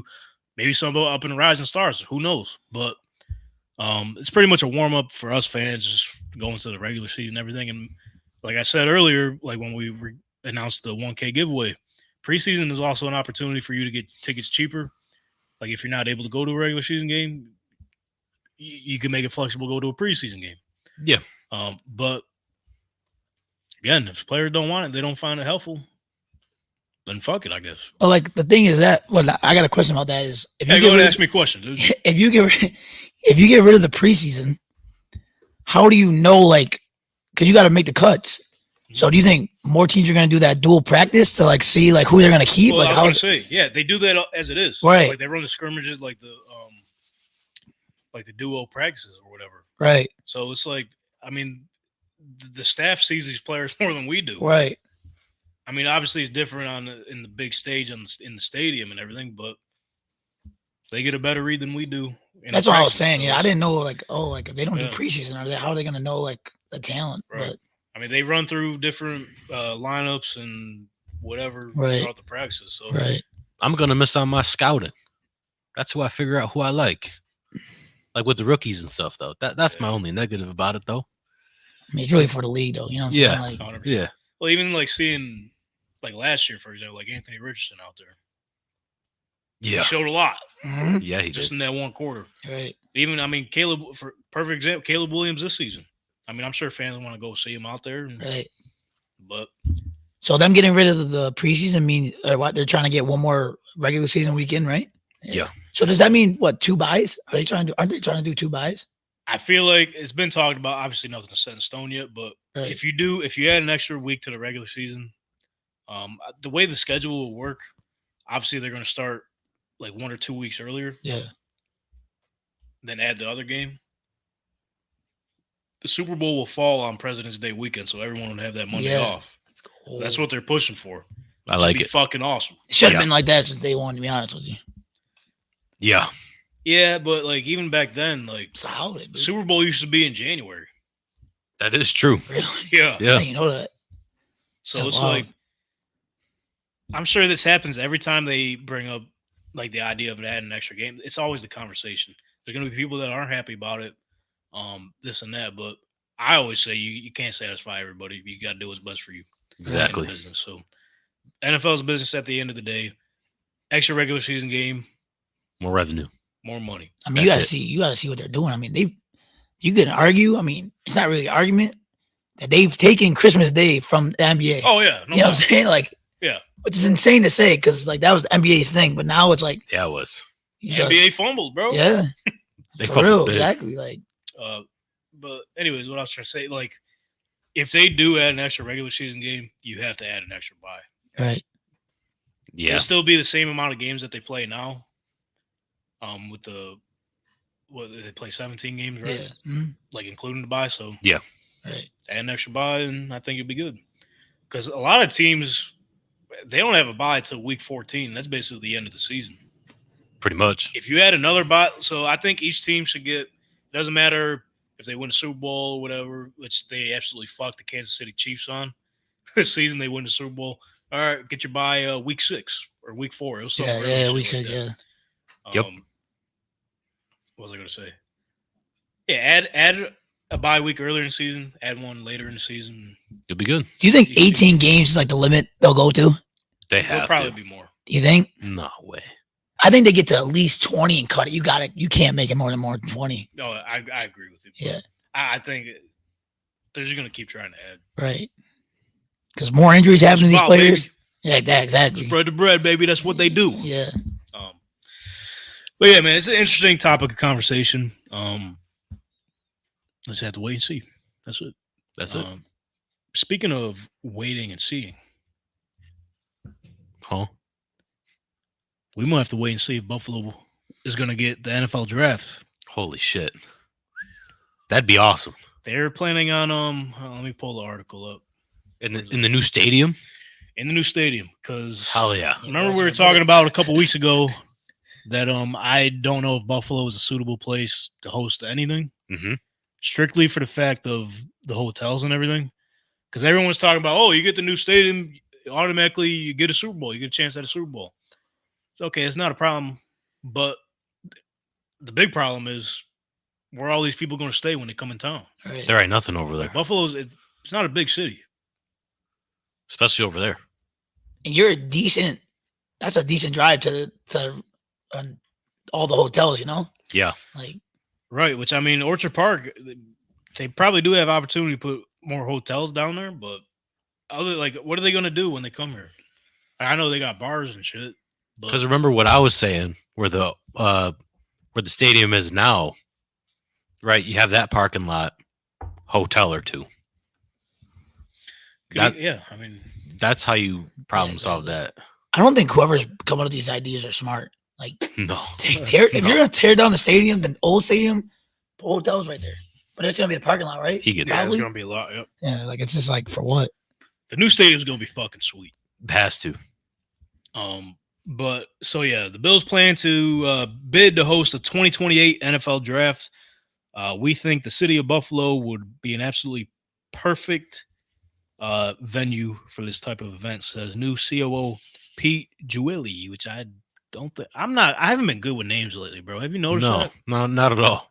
I got to get better. This is season 3. I got to learn how to say names. And Donnie's got to learn how to spell them. Yeah, he can't spell words. Nope. Tyreek's still wrong every time. He doesn't know how to say Shohei. So high. So high. So high Otani. Yeah. But the revenue for that, though, like you were saying, like, yeah, like Buffalo, oh my God. Like, yeah, like don't we would show up. Like, so before we get to this draft, like, speaking of Super Bowl, like, that'll bring so much money into the city and everything, but we need it. It's going to be a problem. Like, you're not, where are you going to put these people? Right. Where are you going to put them? Right. At least with the draft, he's pitching that I've read to have it at the new stadium, which more open land out there. It's going to be a shit show to get out anywhere that day or that weekend. But nonetheless, every time where they have the new stadium would probably be more suitable for the draft than like downtown Buffalo, where like the other cities have it like downtown. You've seen it in Detroit. They were flooded. Yeah, they were. Pittsburgh's having it pretty soon. It's going to be kind of interesting to see that. Next year, they're in Green Bay. They're having it in Green Bay? Mm. They definitely should have it in Buffalo then. Where the hell are they going to have it in Green Bay? They got touchdown. They're going to do that shit in Lambeau? Yeah. Buddy. From what I heard, I guess there's more shit to do there. Because in terms of around their stadium, they built like a complex of things to do. Oh, okay. Sort of like how they have it in New England. I forget what they call it there, but you go to Orchard Park. Oh, I thought it was just like Orchard Park, to be honest, to Green Bay. Grass lots. One bar. A lot of houses. You never get in. That's it. Yeah. Dude, no, yeah. But if you have it inside the stadium, it'll be dope. That's got to be the first time ever that happens, right? That it happens inside the stadium? Yeah. And where else you got to put it? Outside, even if they do it outside the stadium.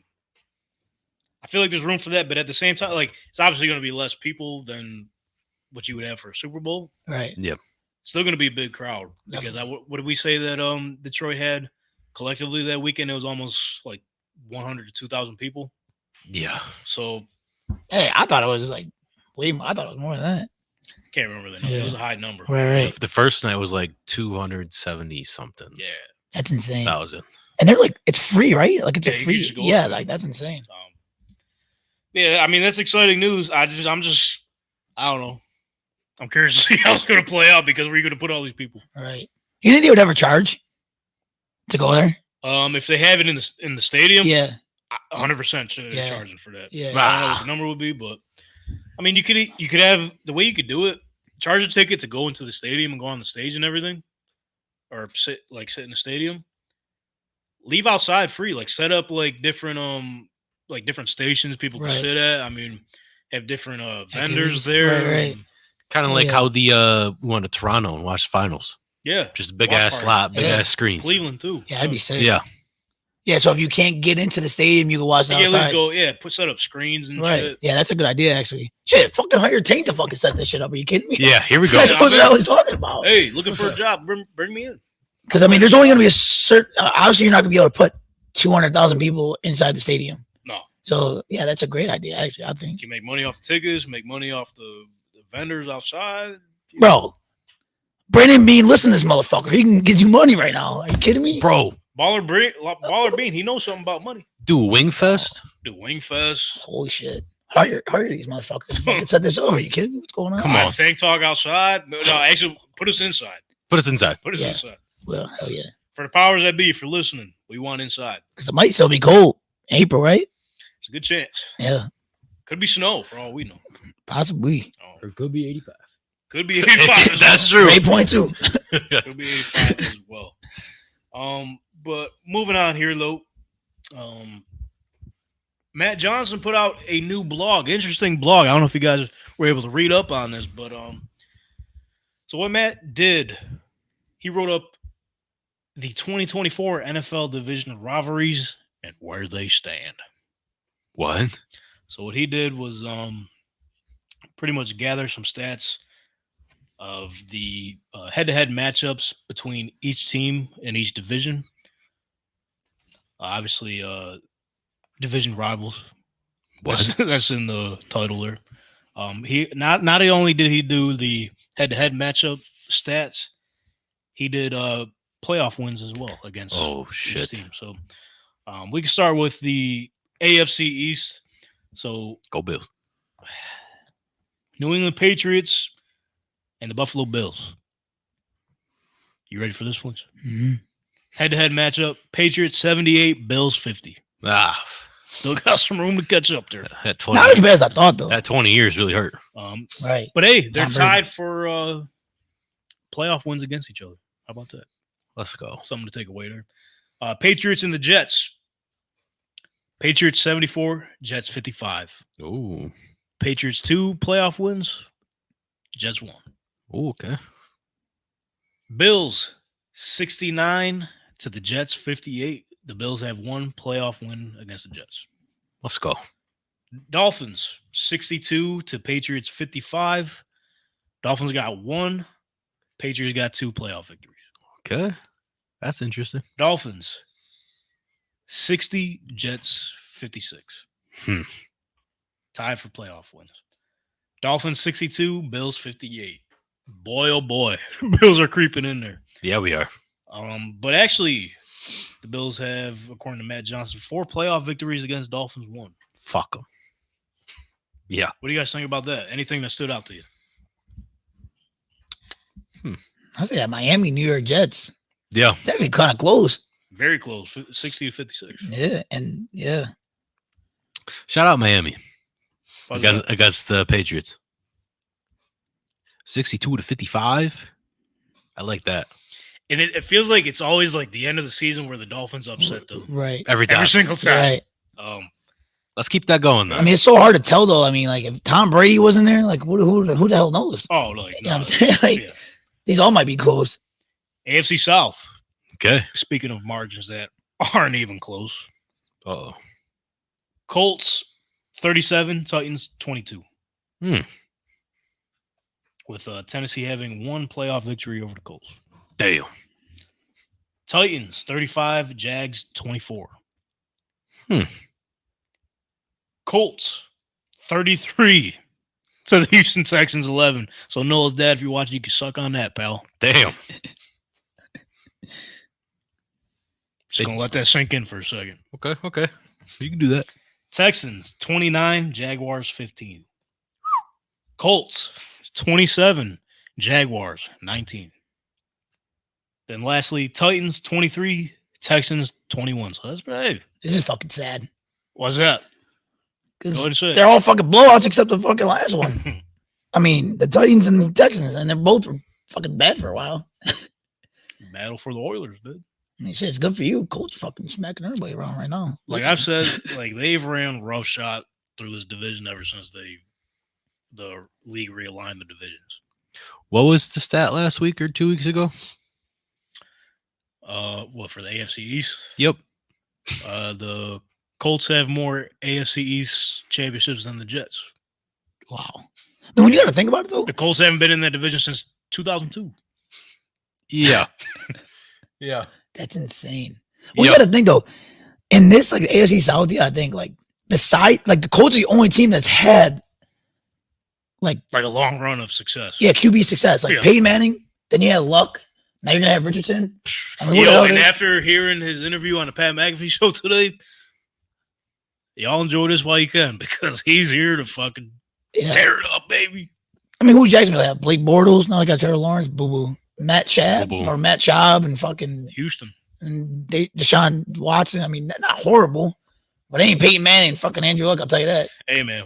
We'll see with this very future, man. AFC South is going to be electric, but they have some wide margins to creep up on the Colts there in terms of head-to-head matchups. But the AFC West, we got the Raiders 73, the Broncos 54. Damn. Denver Broncos 73, Chargers 55. Okay. Chiefs 73, Raiders 55. Okay. Chiefs 72, Broncos 56. Chiefs 69, Chargers 58. Raiders 69 to Chargers 58. Like not even just the Chiefs, this whole division. Right. It's always a battle in those games. Yeah. No matter how bad a team can be, I think they're all always good games. I feel like they all have one up on at least one team. Yeah. And I think since 2004, I thought I've seen the only team in that division to not win the division title has been the Raiders. Really?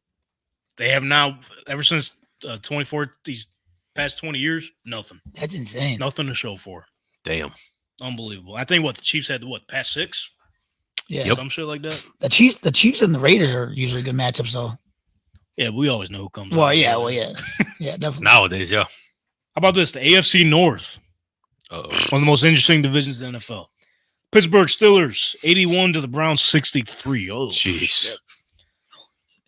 But we got to keep in mind, too, I think this is when they switched the teams up, because obviously the Cleveland Browns moved to Baltimore to be the Ravens, and the Browns were the expansion team back in Cleveland. I don't think any of this has to – I think Matt just set it up as Cleveland Browns and won the Baltimore Ravens when they reshifted the division. Okay. So Steelers 81, Browns 63. Steelers 70 to the Bengals 39. Bengals 53 to the Browns 48. Ravens 36 to the Browns 14. Okay. Steelers 35 to the Ravens 25. Then the Ravens, this one's pretty close, 30 to the Bengals 27. Just shows me the Ravens and the Steelers ran this for a while. Yep. Basically. Oh, no. NFC East, the Cowboys 78 to the Commanders 48. They were never that really good, huh? Nah, then you got the Cowboys 75 to the Giants 47. Okay. Right. I thought that would have been closer. Yeah, right. Cowboys 74 to the Eagles 56. What the fuck? I didn't know it was this bad. Yeah, I didn't either. Cowboys ran the shit for a while, huh? Yo, early on, I guess. Holy Yeah. shit. Jeez. Then you got the Eagles 93, Giants 88. That's good. That's a long one Giants right there. 108, Commanders 71. Close one. That is insane. That isn't. Commanders 89 to the Eagles 84. That's a close one right there. Pretty close. What do we think? Obviously, Cowboys are Fucking I'm Cowboys. surprised that Giants, Yeah. Giants, Cowboys, or Romo and Manning and those matchups. I mean, how long ago is this going back? Like what, Aikman too? a long time. Okay, so yeah, Long they're unreal. NFC South, which we'll be going over their offseason recap today. Uh-oh. Falcons 55, Saints 55. We got a tie. Ooh. This next season is going. Hey, all the marbles are on the line. Saints 40, the Buccaneers 25. That is They got their number. even when Tom Brady was playing there, he always had a problem with the Saints. Yeah. Falcons 36, Panthers 22. We got to remember though, Panthers have only been around since '95. That's true. Buccaneers 31 to the Falcons 30. Ooh, that one. Panthers 25 to the Buccaneers 22. Pretty close. Next up, NFC West. San Francisco 49ers 78 to the Rams 68. Okay. The Rams 50 to the Cardinals 40. 49ers 36 to the Cardinals 29. Seahawks 30 to the Niners 22. Seahawks 27 to the Cardinals 22. Seahawks 27 to the Rams 26. Actually, pretty close. Whole division. Yeah. Seahawks are tight with everyone. I guess so, man. Then Shout lastly, out them. we got the NFC North.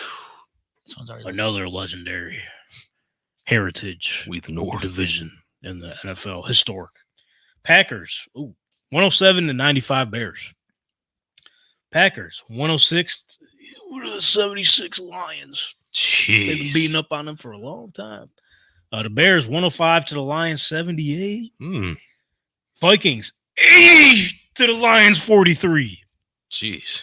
Vikings 66 to the Bears 58. And the Packers 66 to the Vikings 58.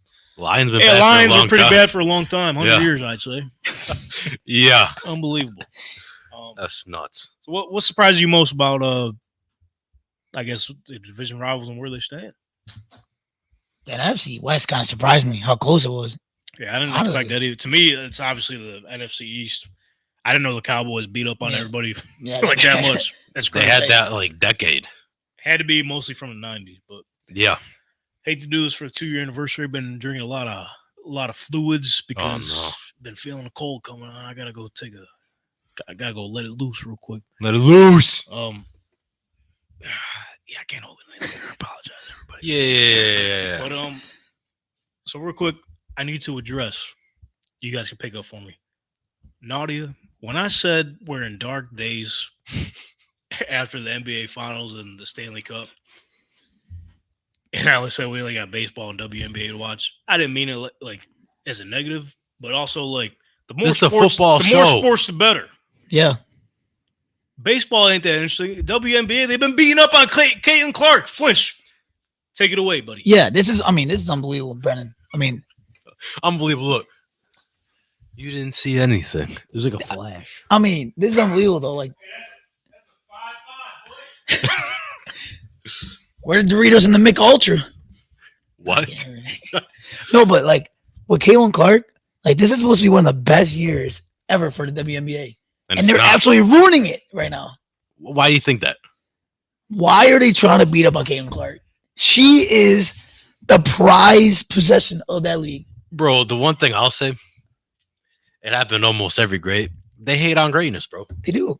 They're like, they can't be this, they can't be that. Just don't beat them up, literally, and let them show you why they're this good. You know what I would do? I'd be like, you know what? Caitlin Clark, bring it in. Give me a fucking hug. You know what? Come on. Because, like, dude, they wouldn't have the flights that they do. They still be driving on fucking Spirit, probably. Probably. Like, show her some damn respect. Like, I'm getting sick of this fucking. Just trying to bring up the whole league, and they're trying to keep the league down. I mean, she's over here. They're inbounding the ball, and she's literally just getting absolutely hip checked. Like, what are we doing here? She said, "What's up, bitch?" Boom. I guarantee you, if she gets hurt by one of these sturdy, disgusting plays, they're gonna be very upset, and they're gonna, oh, we should have kept her fucking healthy. They need her in the league, man. They need her. It's like, what's her name? Sabrina. Yeah. She's cool. She was the first little monument they had going. Right. And now Caitlin Clark's like, That's what I'm saying. Yeah, we're finally gonna get over the hump. And it took Sabrina time. Like she didn't just Sabrina didn't just hop in. Like it I feel like in the WNBA, it's definitely like the most common league where it doesn't matter how good you are in college, like it's gonna take 2 or 3 years to get adjusted. Like Sabrina was, I think, 2,000 points, 1,000 rebounds, 1,000 assists. And the Liberty were poop before, or shitty. Ooh. They were shitty before she got there. And now they're in the WNBA finals. Like, Caitlin Clark was on the worst team that was bad last year and this year. Like, they had the number 1 pick for a reason. Like, what are we doing here? Like, I said earlier, Jesus himself couldn't help the Indiana Fever. They're that bad. Oh my God. They are terrible. She dropped 30 points and like 6 assists, and he still got lost by like 20. Like, what are we doing here? How about everybody else pick up the slack? Like, what are we doing here? So, what's you guys? This has been a hot debate, like literally all day today. Started off with on First Take. Yep. When Stephen A. was pretty much saying that who talks more about WNBA than First Take? Yeah, Monica was not having it. Monica was not having it because she did have a point. Yeah. Which heated debates, bro. Right. Like, I could definitely see everyone's perspective on it because she was a former player herself, correct? Yep. She played in WNBA. Yep. So she was like, with your platform, Stephen A., you could have been talking about WNBA for however many years now. But so what her point on it was that it's the rookie treatment. Caitlin Clark needs to earn her way into the league, which I get that.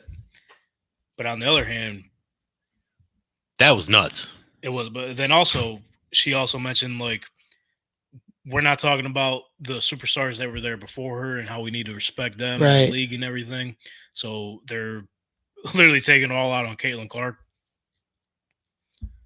I don't know if I fully agree with that one because literally the numbers show she brings in the fucking numbers, dude. Right. Yes. That's what we're talking about. Definitely. Like, I forget the number. Like, Pat McAfee ran through the whole thing, which maybe he had he could have said some things differently. But we know how Pat is, yeah. His point was that they need to appreciate Caitlin Clark right now because she's the reason why they're getting those charter planes. Right. She's a big reason why the viewership is up. Yeah.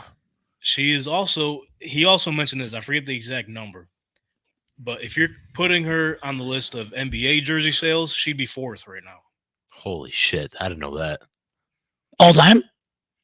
No, just in NBA right in general. Like, NBA. Oh, yeah.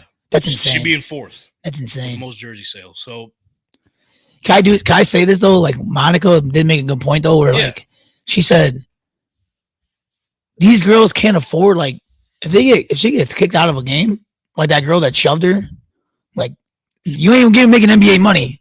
Like that's a freaking decent pay. Like that's probably half your salary right there. You're losing if you get kicked. Like that's why you like what are you doing being physical with somebody? Because if you get a flagrant 2, you're done. Yeah, you're gonna probably miss out on I don't know how much, 20,000 probably. Let's put it in perspective. So Caitlin is making roughly like 75 to 77,000 just this season. Yeah, playing basketball, bro. Pickleball players are making the same amount of money, bro. Yeah. That ain't pickleball. We're talking pickleball about basketball. Literally just got out like what 2-3 years ago. Not gonna lie, if she wouldn't have all those endorsement deals, I would have stayed. I would stay my ass in college. That's how bad it is. Like NIL, you're making more NIL than you are in WNBA. Yeah. That's insane. Which is why even just like bringing it back to like NFL, like I think you're going to see more success with rookies now because they're staying in college and getting more football experience. Right. They're getting older and more mature. Right. But also more business mind like too. 100%. NIL. Yeah. 100%. So it's like even circling back to Caitlin Clark's effect on the WNBA, like obviously it's not her. Like the rookie class, big names like superstars, they're the new generation of WNBA basketball. Like if you ask me, like I was aware of the WNBA before her, but she's the reason why I'm like following along. Right. You know what I mean? Mm-hmm. So I think you just got to appreciate your superstars. Like when Wayne Gretzky came to the NHL. Wayne. Shout out Anthony, bro. Hockey guy. Also when Wayne Gretzky came to the NHL, they were beating up on him a little bit, but hey, they knew. He's the one. All right. It's a great one. Michael Jordan. He's the one. LeBron James. He's the one. They took care of those guys. Yeah. Tom Brady. He's the one. It's insane. Even LeBron said it on his podcast. He was like, you better be thinking this, girl. Because you be driving on Spirit. Like whatever, no matter how much you respect her game or like her as a person, even if you don't, you gotta at least appreciate what she's like brought to this league. Right. Right. So I could definitely see the anger and frustrations with the past players and how no one's really acknowledging them, but it was almost the same with NBA, right? Yep. Magic and Larry. What was it before them? They were the next step. Right. That's what's happening in the NFL right now. All of the quarterbacks we grew up watching, they're done. Right. We old. They're taking advantage of these young upcoming guys. Like each team almost essentially has a superstar quarterback. And it used to be I feel like quarterback, used to be a stationary position quarterback, you know what I'm saying? Like now all these quarterbacks run out of the pocket. They're not. Yeah. Like Peyton Manning, what you ain't seeing him doing, what Lamar's doing. Right. So I mean, I guess the point I'm trying to make is that like the game evolves and you have to like appreciate and do what you can to keep these superstars around that are help bringing you in this revenue and the eyes on your product, bro. Because without those people, you got nothing. Well, I don't know if you heard, like recently that Brianna Stewart was on Pat McAfee recently, and she even said that to avoid girls going overseas to play because they only play 40 games a year, they're coming up in a new 3-on-3 tournament where like they're putting the big names in this tournament, and they're going to be making their salary that they are in WNBA during this like league, so that way they don't have to see what Brittany Griner had to go through and get kept in Russia for all that. Like now you can stay here, you can stay with your family. You don't have to worry about going somewhere else to make the money to play basketball. Like, there's new opportunities, and exactly. I definitely get it. And like a lot of people, we're also trying to play like the race card and everything, is because she's a white player and she's coming in. But they're trying to make her the superstar. But there's been, like you said, Sabrina and Brianna Stewart. They're legendary college players. Right. They're white, but they weren't doing these numbers that Caitlin's bringing in right now. No. So, I mean, you just got to appreciate it, support it while you can. Like, the way these leagues make the money is off the TV deals. Right. And the streaming partnerships and everything. So, like, one major way that people can support the WNBA is not only just talking about it and watching it. You got to put money into it, man. You got to help, because I mean, between tickets, go to games, get the WNBA pass. It was what, $40 to start the season. If Caitlin Clark stays around and is doing these numbers, that's only going to go up. You know what I mean? So you just got to support the league, man. I think in the first 4 or 5 home games for the Fever, they've had more fans in the first couple games than they've had all last year. Like 82,000 the first 5, and I think 81 all last year. I don't think they've had a sold-out arena since 2013. Yeah. I think that's that was like the PG era and Roy Hibbert and everything. Yeah. They haven't sold that arena out since then for a Fever game. Right. Like, give her time. Like, just give her time. Like, come on. What are we doing here? So, Nadia, when I say dark days are ahead, it just means we're only limited to baseball and WNBA, which I'll be watching a lot more WNBA than MLB. Sorry, Anthony. That was a good conversation, though. That's pretty good. What we do here, man. Season 3. Yeah, that was a good conversation. Be the greatest conversation. of all time. Yeah. All time. The great one. And you bring basketball in when you come here, bro. Yeah, I tried, man. I tried to do my best. I know it's a football show, though, but. Yeah, well, I mean, it's off season. Yeah, right. We only talk about so much. Right. But while we're on the topic of football, though, let's continue the conversation of our off-season recaps. Last week, we dove into the AFC South. But I want to touch on this real quick. Because the week before we did the NFC East, we're sort of doing the numbers on that. But there's been a lot of feedback coming in. And what I'm going to try to get to here is that if you don't like what we say about your team, or you don't agree with our takes, let us know. Come on. Hey, we got a chair open for you. Tell us why we're wrong then. Spotlight right on you. If we don't know shit and you know more than us and, we can't get nothing right, then tell us why we're wrong then. Seat's open for you. You know it's what right there. This is an open show, baby. Come on down. Hey, you got a free pass. So, Flint, you want to hear some of the things these people have been saying? Oh, no. Yeah. So on YouTube, at Tony Sunshine, 5727. Tony. These dudes are corny as fuck. Definitely not worth a watch. Thanks for the comment, brother. Tony Sunshine, you're bringing the clouds, dude. What the fuck? Someone else said thanks. What the fuck? So my response, here's my thing. People don't think you're going to respond to this shit. Yeah. Let them know. I said, being called corny by a guy that goes by Tony Sunshine is tough. Sheesh. Come on. So then we also have at ITT2903, which I don't know if that's him in his picture. It looks like a photo from like the 80s, clown. 90s, whatever. Bright clown. It was prom or something. He says, terrible pod. Oh my God. Y'all don't know shit. ITT. What don't we know? Shove it, buddy. And that's the thing too. Like, okay, you say these things. Tell me what I'm wrong about so I know. Right. Right. Like, we can talk about it. They being generic.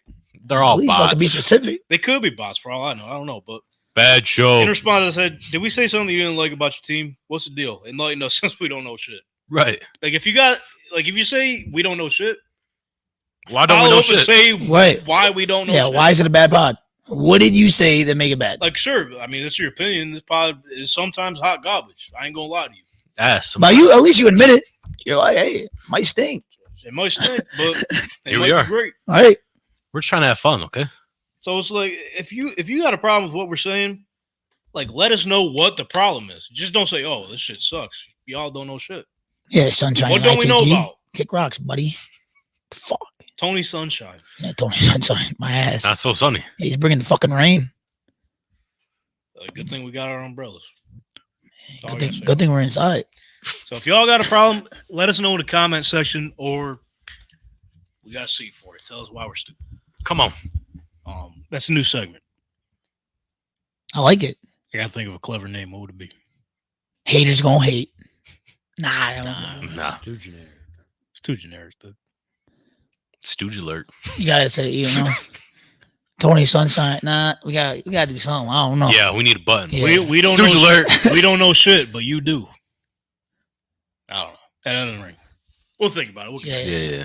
But anyways, to continue our off-season recaps, we dive into the NFC South, known as one of the worst divisions in football. Ooh, kind of tough the past couple of years.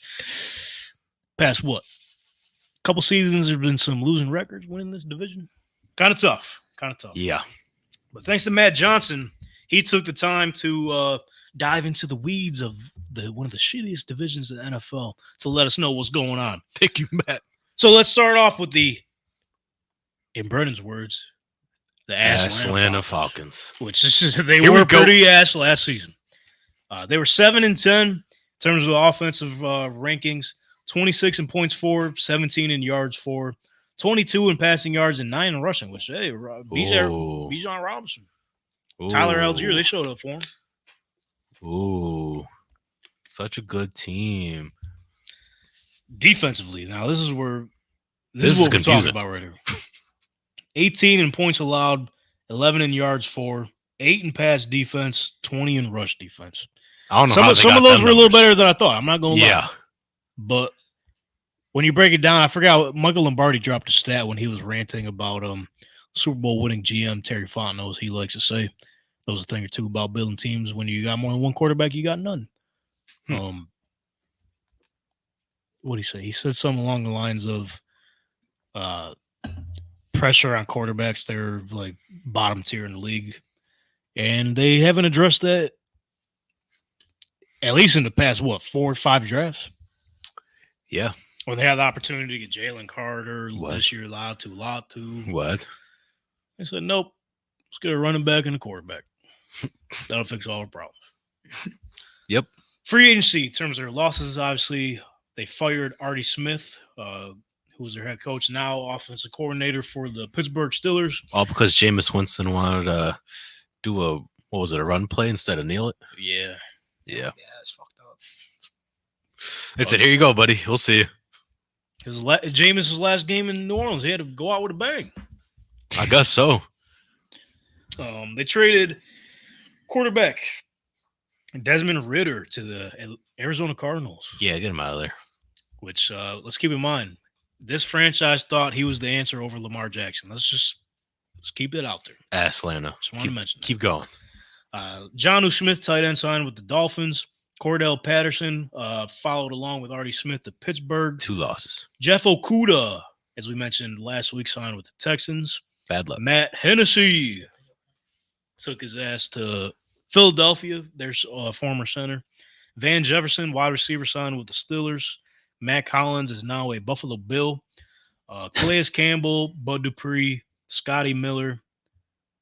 They're all free agents right now. Holy shit. In terms of their additions, they brought back head coach Raheem Morris, or as he likes to call himself, Raheem Morris. Yeah, we'll see about that. In that Desmond Ridder trade, they received Rondell Moore, wide receiver from the Cardinals, which We'll see how that turns out. we'll see. He's promising. He's still young. He might have still something to prove. Obviously, signed Kirk Cousins to the $180 million deal. Yeah. Brought in Darnell Mooney, wide receiver from the Bears. Now let's talk about their draft. Yeah. Great draft. Obviously, first round, 8th overall, Michael Penix Jr., the curveball that no one's seen coming. I almost called that.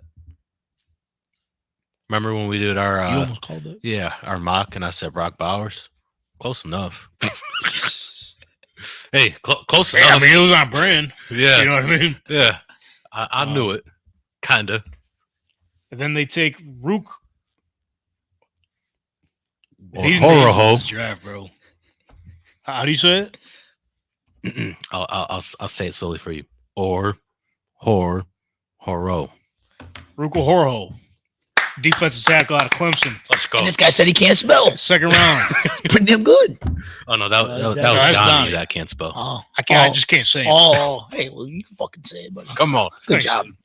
I like him though. That's a good Second round, 35th overall, which they picked over that boy Johnny Newton. Let's keep that in mind as well. pick. I know you will. Braylon Trice, defensive end out of Washington in the third round, 74th overall. Brandon Dorless, defensive tackle out of Oregon, fourth round, 109th overall. J.D. Bertrand, linebacker, Notre Dame, fifth round, 143rd overall. And they got some other guys. Got a bunch of other guys as well. Yeah, what are we thinking about the Atlanta Falcons offseason? I know we're going to talk about it. Oh yeah, we are. Quarterback situation. Yeah, we Yet are. again. Brother Bren, what do you think of the Atlanta Falcons offseason? That's pretty mid. Hey, Nash Table's back. Yo, ever since last week, bro, because here's the thing with Brother Bren. Obviously, he showed it a couple times earlier in the show. That's just who he is. A few times. You know, Paquito. very soft-spoken, doesn't say much. Doesn't really have a strong opinion on much, but now he's starting to come around.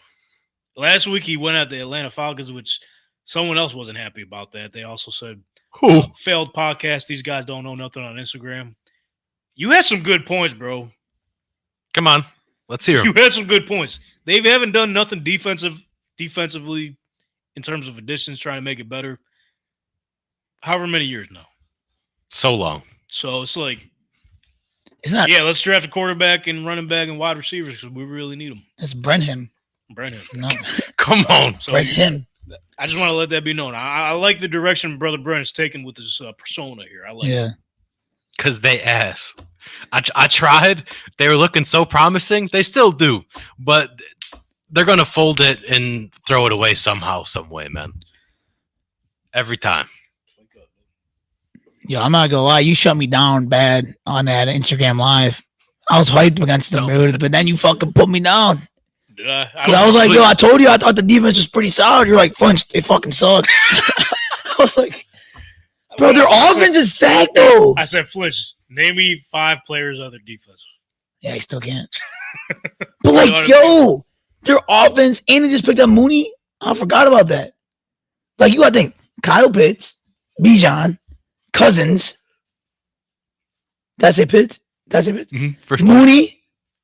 Like, what are we doing? Like, they got Mooney's ass. Don't do the that. thing that I Don't think. do that. The only thing that I think is like, okay, they definitely could have picked a defensive player if they're that bad. Like, I forgot where you said they were ranked, like 26 something maybe. Bottom tiers. But like, yeah, you could have picked up Latu, but They tried to trade back into the top 10 to draft him. yeah, If you wanted him that bad, take him at 8. right. What are we doing?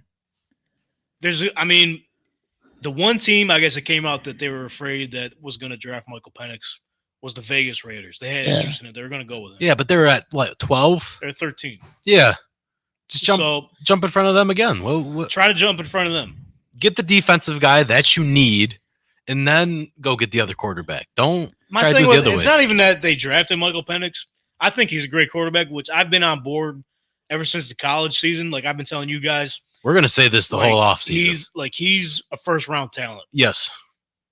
Like Who? Penix? Michael Penix. Oh yeah, definitely. Like I've been preaching that for months. It's not the fact that they picked it, it's the position. Like I understand you wanting to sort of get ready for the future and everything, but you haven't had a past or a now.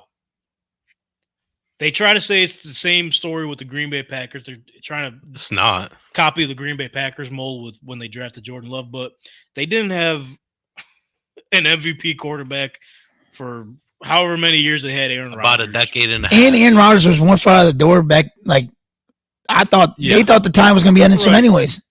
Like they're not even positioned. It just blows my mind, bro. You pay a quarterback $180 million. Mm-hmm. From free agency. What are you just doing? got him. If you knew this whole time Michael Penix was your guy, put that money towards your defense or your line, something. I think they thought they could have got him late. But the way the draft was going early, like I mean, the way that I thought they probably could have got. They probably were like, I probably could get Penix late first, early second. But like the way those quarterbacks were going off the board, I didn't think 6 were going to go in the first 12? 6 quarterbacks? Yeah, 14 or so. Yeah, like I didn't think. Did you? I didn't. Like you tell me. I mean, I thought it was going to be close. I thought at least some of them would slip, but it still doesn't. It still doesn't justify. Yeah, right. Like we could try to come up with ways that makes it reasonable for them, but it's literally impossible. Right. Like you got the guy for 4 years. Right. He's 24, 25 right now. You can't have him sit behind Kirk for however many years they sign him. 3 years? Yeah. Gonna have to. And he went over the schedule last year. By then, he's gonna be due for a contract. Right. And you don't even know what you're getting out of him. Right. That's a good point. That is a very good point. He's gonna be off his rookie deal by the time he's. Yeah, the way this quarterback money's going, You don't want that. I don't get So a team might be overpaying for Penix at that point. Like one reason you could also try to justify it is that Kirk is coming off the Achilles, so you don't know how long you're getting him for. But at the same point, why pay him $180 million? No, right, exactly. You can't justify that, right. bro. You can't. Like it would have been different if Matt Ryan was still there, and then it's like, all right, let's bring in Michael Penix. Right. But the fact that they got a guy and then drafted another guy. Yeah. I think that you made a good point last week though with the schedule. Like, their first 3 or 4 games, it's like a gauntlet. Don't let them lose the first 3 or 4. Because they got Kansas City Kansas City and Philly for like 2 out of the first 3 weeks. That's insane. Get them out. Hey, good luck. Good luck to you. But if you ask me, I think like the grueling schedule will get to them, especially if they're trying to like form this team and get them all on the right page. Yeah. You got Michael Penix right behind you waiting, bro. The pressure's on. You better win early. That's all I'm saying. Yeah. Because if Falcons start bad, not only will the fans are going to be pressuring them to put Penix on that field, bro. They're going to buy out. Oh yeah. I don't know. It blows my mind. We'll see how it plays. I will be talking about this for months to come, especially during the season when we see it play out. But they're lucky they're not in the city where like football is like like the Braves are like if they're in the fucking Bills or like or like in the market where like NFL football is like number 1. Yeah. Fried. Whoa, cooked. Anyways, speaking of cooked, next team, Carolina Panthers. Coming off the 2-15 season, earned themselves the first overall pick.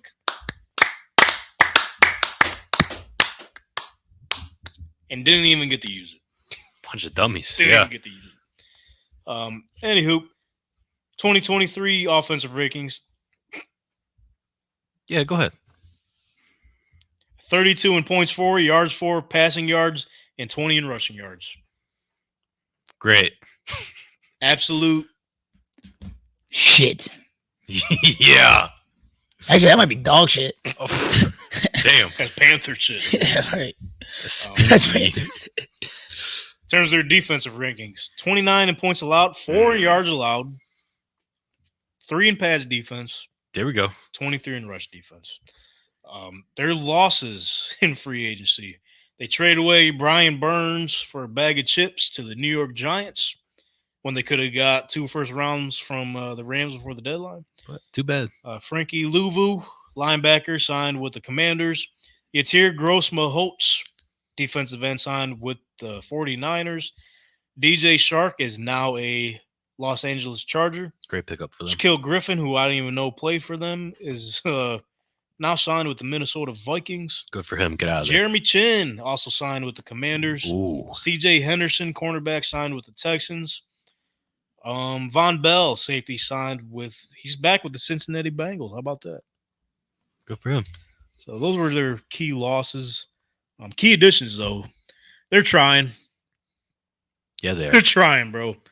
Hired new head coach Dave Canales, former offensive coordinator for the Tampa Bay Buccaneers, reshifted Baker Mayfield's career in the season before that, reshifted Geno Smith's career in Seattle, signed Robert Hunt, guard from the Miami Dolphins, Damian Lewis, guard from the Seattle Seahawks, Ashawn Robinson, defensive end from the Giants, Brought back hometown favorite Jadeveon Clowney from the Ravens. Josie Jewell, linebacker from the Broncos. Jordan Fuller from the LA Rams. Almost said Chargers there. Yeah, don't do that. So they're trying. Like, I don't mind these moves at all. I mean, Yeah, they're not bad. They're addressing their voids, but they're still gonna have to build this thing up, man. They'll be bottom 5 instead of the worst. In terms of building up their draft, first round, Xavier Leggett, wide receiver, South Carolina. You think I'm a tough guy? Woke me up 9:30. I was ready. First round, 32nd overall. Traded into the first round to go get him. Jonathan Brooks, running back out of Texas, second round, 46 overall. One of the best running backs in this draft, they're saying. Traven Wallace, linebacker, Kentucky, third round, 72nd overall. Jatavian Sanders, tight end out of Texas, fourth round, 101st overall. Charles Smith Wade, cornerback, Washington State, fifth round, 157th overall, and a bunch of other players they drafted. Well, what are we thinking for the Panthers? They're trying, right? Yeah. I like what they're doing. They're setting the pieces there to slowly creep up. Hey, Bryce Young, too. In the gym. Yeah. Jim, dog. He still got to throw the ball, though. That's why, man. I really think he need more protection. That's what I think. But they got a few guards, though. Yeah, they signed a couple guards. I mean, right. I'm looking here. They're trying. They drafted one offensive lineman in the draft. So I mean, they're lucky. They're just they're in the bad division. You know what I'm saying? Like, they're trying, unlike Atlanta. This guy fucking hates Atlanta. I love it. I'm sorry. Someone's got to hate on him, right? I'm sorry. I never thought we'd come to this day, brother. No, me neither. Absolutely hating. This guy's drinking the sunshine sauce, dude. Sunshine sauce? Yeah. Oh, Tony Sunshine. Yeah, Tony Sunshine. Okay, yeah, He's on that Tony Sunshine sauce. Hey, Tony. Let's get it. I Fuck thought maybe Atlanta. Donnie gave him some haterade or something. Yeah. He's right there with me. Right there with me. I got him. Yes, I mean, I don't really got much on the Panthers. I mean, like I said, they're trying. Last week I mentioned that I could see them being the worst team in football again. They're just not there yet. They're not there yet. Give it a couple of years. I think Bryce Young will be all right, but keep building around him, and we'll see. Yeah, again, they're getting the stepping stones. They'll improve, hopefully. Speaking of hopefully improving, this team has been trying for years, ever since they got rid of Drew Brees. They got to blow it up. New Orleans Saints, they finished 9-8. Not bad. In terms of their offensive rankings, 9 in points for, 14 in yards for, 11 in passing yards, 21 in rushing yards. Defensively, not too bad. 8 in points allowed, 13 in yards allowed, 10 in pass defense, 22 in rush defense. Some of their key losses. Malcolm Roach, defensive end, signed with the Broncos. Our boy Jamo Winston signed with the Cleveland Browns. Maybe he'll get some. Sorry, are you crying, dude? I'm crying. I miss Jameis, man. God damn. This guy miss famous Jameis. At least it's closer. We get to see him though. Is he going to be eating dubs in Cleveland? I don't know. He might. Hey, Listen. Seen last season. Watson went down. We've seen Joe Flacco and a few other quarterbacks. Maybe J-Mo gets his second chance. We'll see. I can't wait. Lonnie Johnson, cornerback, signed with the Texans. Michael Thomas is a free agent. Marcus May is a free agent. Trey Turner is a free agent. Jimmy Graham is a free agent. They had a few losses, huh? They had a few losses, yeah. In terms of their additions, though, here's one that you also don't agree with. Chase Young. With the broken freaking neck, yeah. Signs for the 49ers. What are we doing? Cedric Wilson also signed wide receiver from the Dolphins. Willie Gay Jr., linebacker, this is a low-key signing, because I think Willie Gay had a hell of a season in Kansas City. He's solid. We'll see what he does in New Orleans. Linebacker. Linebacker. And then our boy, the career continues, dog. Nathan Peterman. Get him out. Still in the league, baby. Still making bread. Let's go. Shout out up. Nathan Peterman for still hanging around. Nah, fuck him. He don't deserve a clap. Come on. Clap for me, man. I respect it. Come on. I thought you were giving it. Hating ass table. In terms of the Saints draft, Talise Fuaga, offensive tackle out of Oregon State, first round, 14th overall. Kool-Aid McKinstry, quarterback out of Alabama. Don't give a piss about nothing but the Tide. Shout out Roll Tide Willie, man. Drafted second round, 41st overall, which I could already see now down in the Bayou. Those two right there are going to be solid. I could already see the bars menus now, man. Oh yeah. Give me the Kool-Aid McKinstry. Oh yeah. Yo, you're fucking. There we go. You're hot tonight, man. Then they QB drafted future. quarterback Spencer Rattler out of South Carolina, 5th round, 150th overall. Might be a steal. We'll see. He could I have like have potentially an opportunity there, I man. like that. Like I know in college and when he was with Oklahoma, he was rumored that he could potentially go first overall. I forget which draft. It might have been the 2020 or not 2020. That's Joe Burrow. Had to be 2021, right? I think so. With Trevor, I can't remember. But nonetheless, he was highly touted. Had an attitude and maturity problem. But it seems like he turned around in South Carolina, man. He matured and came a long way from the days of whatever that show was on Shit, he was Netflix. Caleb Williams before Caleb Williams. Basically. Here he is in the same draft. Yeah, maybe we'll see him get an opportunity. Shout out Bub Means as well, wide receiver out of Pittsburgh. Let's go, Bub. 5th round, 170th overall. And then as well as Jalen Ford, linebacker out of Texas, 5th round, 175th overall. And then our boy, Dallin Holker, tight end, Colorado State, undrafted free agent. Do you remember him, Flinch? Mm-mm. Combine, he would. Oh, I forgot what drill it was, but they threw him the ball, caught it right, started running, but he forgot he had to catch another ball, tucked the ball, left hand, boom. took him. Really? Yeah. No, I didn't see that. Cool as hell, dude. He got a good flow too. Yeah. Colorado State, I don't know if you remember during that game against the Colorado Buffaloes. Yeah. Tore him apart, bro. Is he the one that hurt Travis Hunter? No. Oh. No, he's tight end. Oh. But nonetheless, what are we thinking of the New Orleans Saints draft? I really don't got too much. I mean, Derek Carr's hitting the back end of his career. I like the Spencer Rattler pickup. I mean, they addressed some of their key losses, but I still think they're going to be middle of the pack, same as last season. Yep. First 3 picks, really good, but they're still going to be 9 wins, which they could still win the division, but it ain't gonna they be can pretty. still win the division. We'll see, but It ain't going to be pretty. Flish, you got anything on the Saints? Not really. It's just the Saints. Yeah, I mean, Saints. But now let's talk about the defending NFC South champions. Tampa. Maybe caught some people by surprise. Bay. The Buccaneers, baby. Let's go.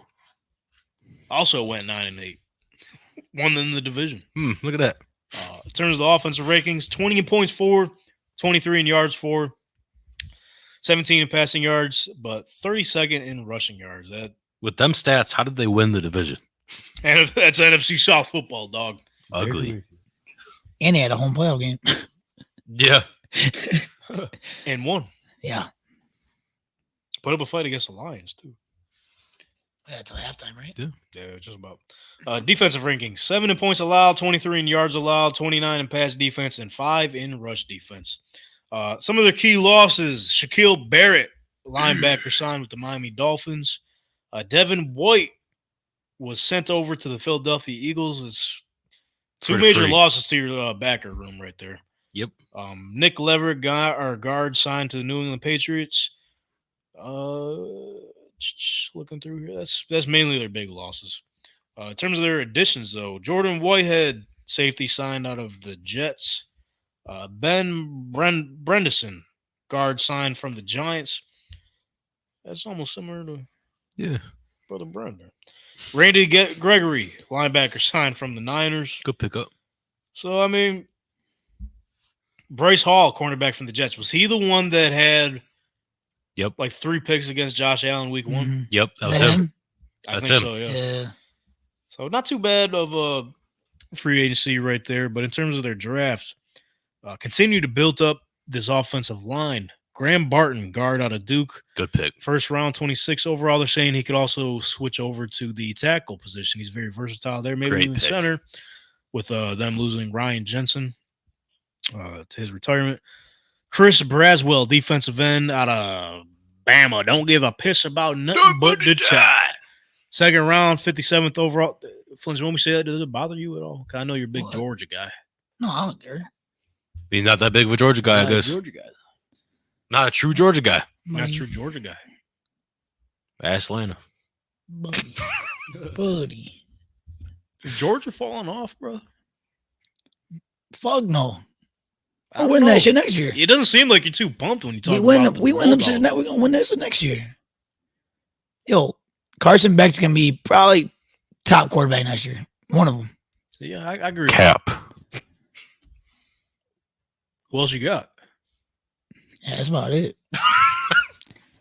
All right. Well, bro, they got. I mean, what's his name? The wide receiver left. Oh no, he dropped the shade. Bowers is gone. What we doing? Got nobody. Dude, you're falling off, bro. Yeah, we'll be back. Bam, We can't win it everywhere. Bam will be right there. We ain't worried about him. Nick About- Saban. what Nick about- Saban's not there anymore. We don't care. What about Ohio State? Who? Oh wait, they're the favorites to win it all. Fuck no. No way. Are they actually? Yeah. They Last lost time I Mar- checked, they're like plus 300 or 400. They lost Marvin Harrison. They lost their quarterback. And they did bring in what's his name though from UCLA, Brian Kelly. Not a bad offensive coordinator. Caleb Downs. Who's that? Oh, isn't Josh it- Downs. Oh yeah. We'll see. #1 ranked safety in college football. Number 1. He beat Georgia, dude. He did beat him last year. Wait, is it this year that the playoffs 12 team, come? yeah. Yeah. Oh, they're both gonna be in it. Ohio State kept pretty much almost all their guys. Ibuka came back. Henderson came back. We'll see about the quarterback spot, but Yeah. how it sounds like you're nervous, bro. You don't got no faith. We ain't got to play them. Maybe in the I'm better playoffs. off. I'm better playing in the SEC than now. They got to play Big 12 too, or isn't it? No, Pac-12. They got to play UCLA and all those teams now. Speaking of Georgia, Buccaneers also took Tyke Smith, safety, 3rd round, 89th overall. And what do you guys think about these next two picks? These are interesting to me. Jalen McMillan, wide receiver out of Washington, 3rd round, 92nd overall. And then Bucky Irving, running back out of Oregon, 4th round, 125th overall. That's a name. Bucky Irving. Yo, he played like hell for the Oregon Ducks in a good way. Yeah. Dude, McMillan was nice for Washington. My bad to cut you off, No, you're Frank, good. but especially like 32nd in rushing yards. They had a player like him, like he could catch it, he could run it, he could do whatever. Yeah. Right. Let's go. Put him next to Rashad White. Bucky the Buck. Holy shit. Oh shit! The Irving. merch sales off of that, dude. I already know the people that be selling the T-shirts out of T-shirt stands from the stadium. They already got that printed up. Oh yeah. Bucky Buck, Bucky Bucky the Buck for a Buck. buck. Bucky Bucks. For $10. But Jalen McMillan, though, I mean, that's pretty interesting to me. Or I'm sorry, what were you gonna say, Flinch? I don't. No, but that McMillan, Yeah. yeah, I think he was good too for Washington. Yeah, I mean, so you got to think they're thinking ahead a little bit. I know they just signed Mike Evans to that new deal. I forget what the duration of that contract is, but McMillan can step right in for him, man. What's his size? Like, is he a bigger guy or a smaller guy? He's small. Let me pull it up. Because I feel like he'd be a smaller guy, knowing they had the other two there. So he's 6'1", 192. Oh, that's not bad. I mean, you could probably see him actually get some snaps this year. We'll see, but Third option? yeah, I Because don't mind it. if Godwin runs the slot, Put him on the outside there. yeah. What do we think of the Bucks? I mean, I can see them like everyone's obviously the hype is around the Atlanta Falcons, but literally as we just seen, like their major losses were Shaquille Barrett and Devin White. Other than that, they pretty much got the same team. Had themselves a decent draft, added to this offensive line, man. It's like, why not the Bucks again? Barrett's been on the downhill a little bit, falling off. And then Devin White, they've been going between him and Levante David for the past few years. So, Yeah, well, Levante David came back. We thought he was going to retire. yeah. So why not the Bucks, Flinch? Why not Right, the Tampa no, Bay exactly. Buccaneers? Yeah, and I mean, it looks like they got real good Baker Mayfield, like head on straight. Real good. Yeah, like Real good Baker Yeah. Mayfield. He's I think banking again. they win that division personally. I think. They should. As we like to say, we will see. All right. If y'all are interested in seeing what Matt Johnson had graded for the NFC South in terms of what all 4 teams did in the offseason, feel free to go over to tanktalkpodcast.com, head to the blog section, and check out his grades as well as some of his other blogs that he's written up for us. I know he's been putting in the work over there. He, like we mentioned earlier, he's got the division rivals and where they stand blog out. He also put out 2024 NFL primetime schedule tiers, which is pretty interesting. We didn't have enough time to talk about it today. Maybe, like I figure, we got 94 days until NFL football. We'll be able to touch on some of these by then. But if you're interested in reading any of those, feel free to tanktalkpodcast.com, head to the blog section. Before we get out of here, make sure you follow us on all of our social media platforms at tanktalk_pod. Stay up to date with the daily content, stay informed and entertained. Again, at tanktalk_pod. Subscribe to us here on the YouTube channel. As we mentioned at the top of the show, the 1K giveaway. Win 2 tickets to any NFL preseason game of your choice. All you got to do is subscribe to us here on the YouTube channel, Tank Talk Podcast. Comment on your favorite team for a chance to win. You could either comment on this video or head to our socials at tanktalk_pod.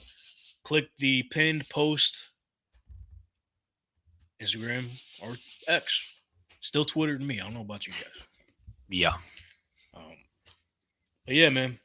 1K giveaway. The winner will be announced once we reach 1,000 subscribers, and I got faith that we could do that before the season even starts. Hopefully, because if we don't hit 1,000 before the season starts, you can't win preseason tickets. We'll have to figure that out. Right. You know what? They better not be in Atlanta either. I hope in Atlanta. I do too. Get to see future quarterback Michael Penix. Still gonna be ass. Not Michael Penix though. I like a lot of guys on the team. They just gonna be ass. We'll see, man. But get us to 1,000 subscribers ASAP so we can give you 2 NFL preseason tickets. Could be any team that you like. Even if it's not your favorite team, you're interested in a matchup. You're going to go see a certain player. Just let us know, man. Be a friend, tell a friend to subscribe here on the YouTube channel. For all of you listening on Apple Pod and Spotify, we appreciate y'all. I know we don't really promote to you guys too often, but appreciate y'all committing to the program from there. 2 years, man. Still can't fucking believe it. And many more. Happy birthday. Fingers crossed. Yeah, man. I know we started today on a rough note, but I tell you what, it was right on brand. That's what the show's about. Speaking of on brand, Oh, boy.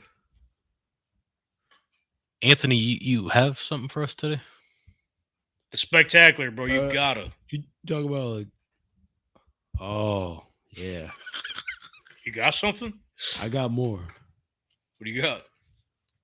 What's your favorite dessert? When you think of dessert, what do you think of? Ice cream. Think of ice cream. Think of I'm a brownie guy. I love brownies. cheesecake. What? All right, Big old cake. all right. What do you think of dessert though? Happy birthday! What's the main dessert? Cake. Yes, I Cake. got us cake. You made it yourself? Yeah. Where's it at? It's next to Aiden over there. Oh, Aiden's been hiding it. Hey, he's Oh, probably Aiden's you probably supposed ate to- the whole cake already. Yeah, I don't see anything over there. I'm like, Go grab it. I thought Anthony was. Anthony, you gotta grab it. Yeah. Put it out. Yeah, there you go. Hey. Get over there. Tank, great job, man. Thanks, man. It's not just me, man. It's you guys. I know it's a lot of commitment and effort to take the time away to come here and commit to the show. You brought the cake, man. What kind of cake is this, Charles? I love chocolate cake. Oh, I thought you said strawberry. It smells good. It smells fucking great. You made this yourself, you said? Look at this guy. He's a good baker. This Look at guy. this guy. We'll cut it when we go off. But appreciate you bringing in the cake, man. Most importantly, I know, like I talked about before, it's called the Tank Talk Podcast, but this show is more about me, man. I had the vision to start this, first and foremost, just to spend time with you guys, man. So I really appreciate you guys joining me on this journey here. And I really just wanted to, like, obviously, it's well known that we got inspiration from the Pat McAfee show. The way he covers sports is changing the whole sports media industry, flipping it upside down. So, like, there was a point in time where sports was taken too seriously. It's meant to be fun and entertaining. Yeah. And that's what this show's purpose is for, man. Just to have fun covering sports. I know it's mainly just NFL football, but we touch on everything, man, everything that's going on. Just give a fan's perspective from an entertaining yet informative way. Obviously, Pat McAfee was not even just an inspiration. He helped get this thing kicking. I won, quick story, I don't know if many of you guys know this, but 2 years ago, I had won. Yeah, it was 2 years ago, obviously. I won one of his Twitter giveaways. Woke up one morning to $500 in my Cash App. Took that straight to get my LLC and get this thing rolling, man. So I really appreciate it. I know he's never going to see this, but thank you, Pat McAfee, for inspiring me here and kind of having a hand in getting this thing going. Shout out to Rich Moranto and Emerge, because obviously without him,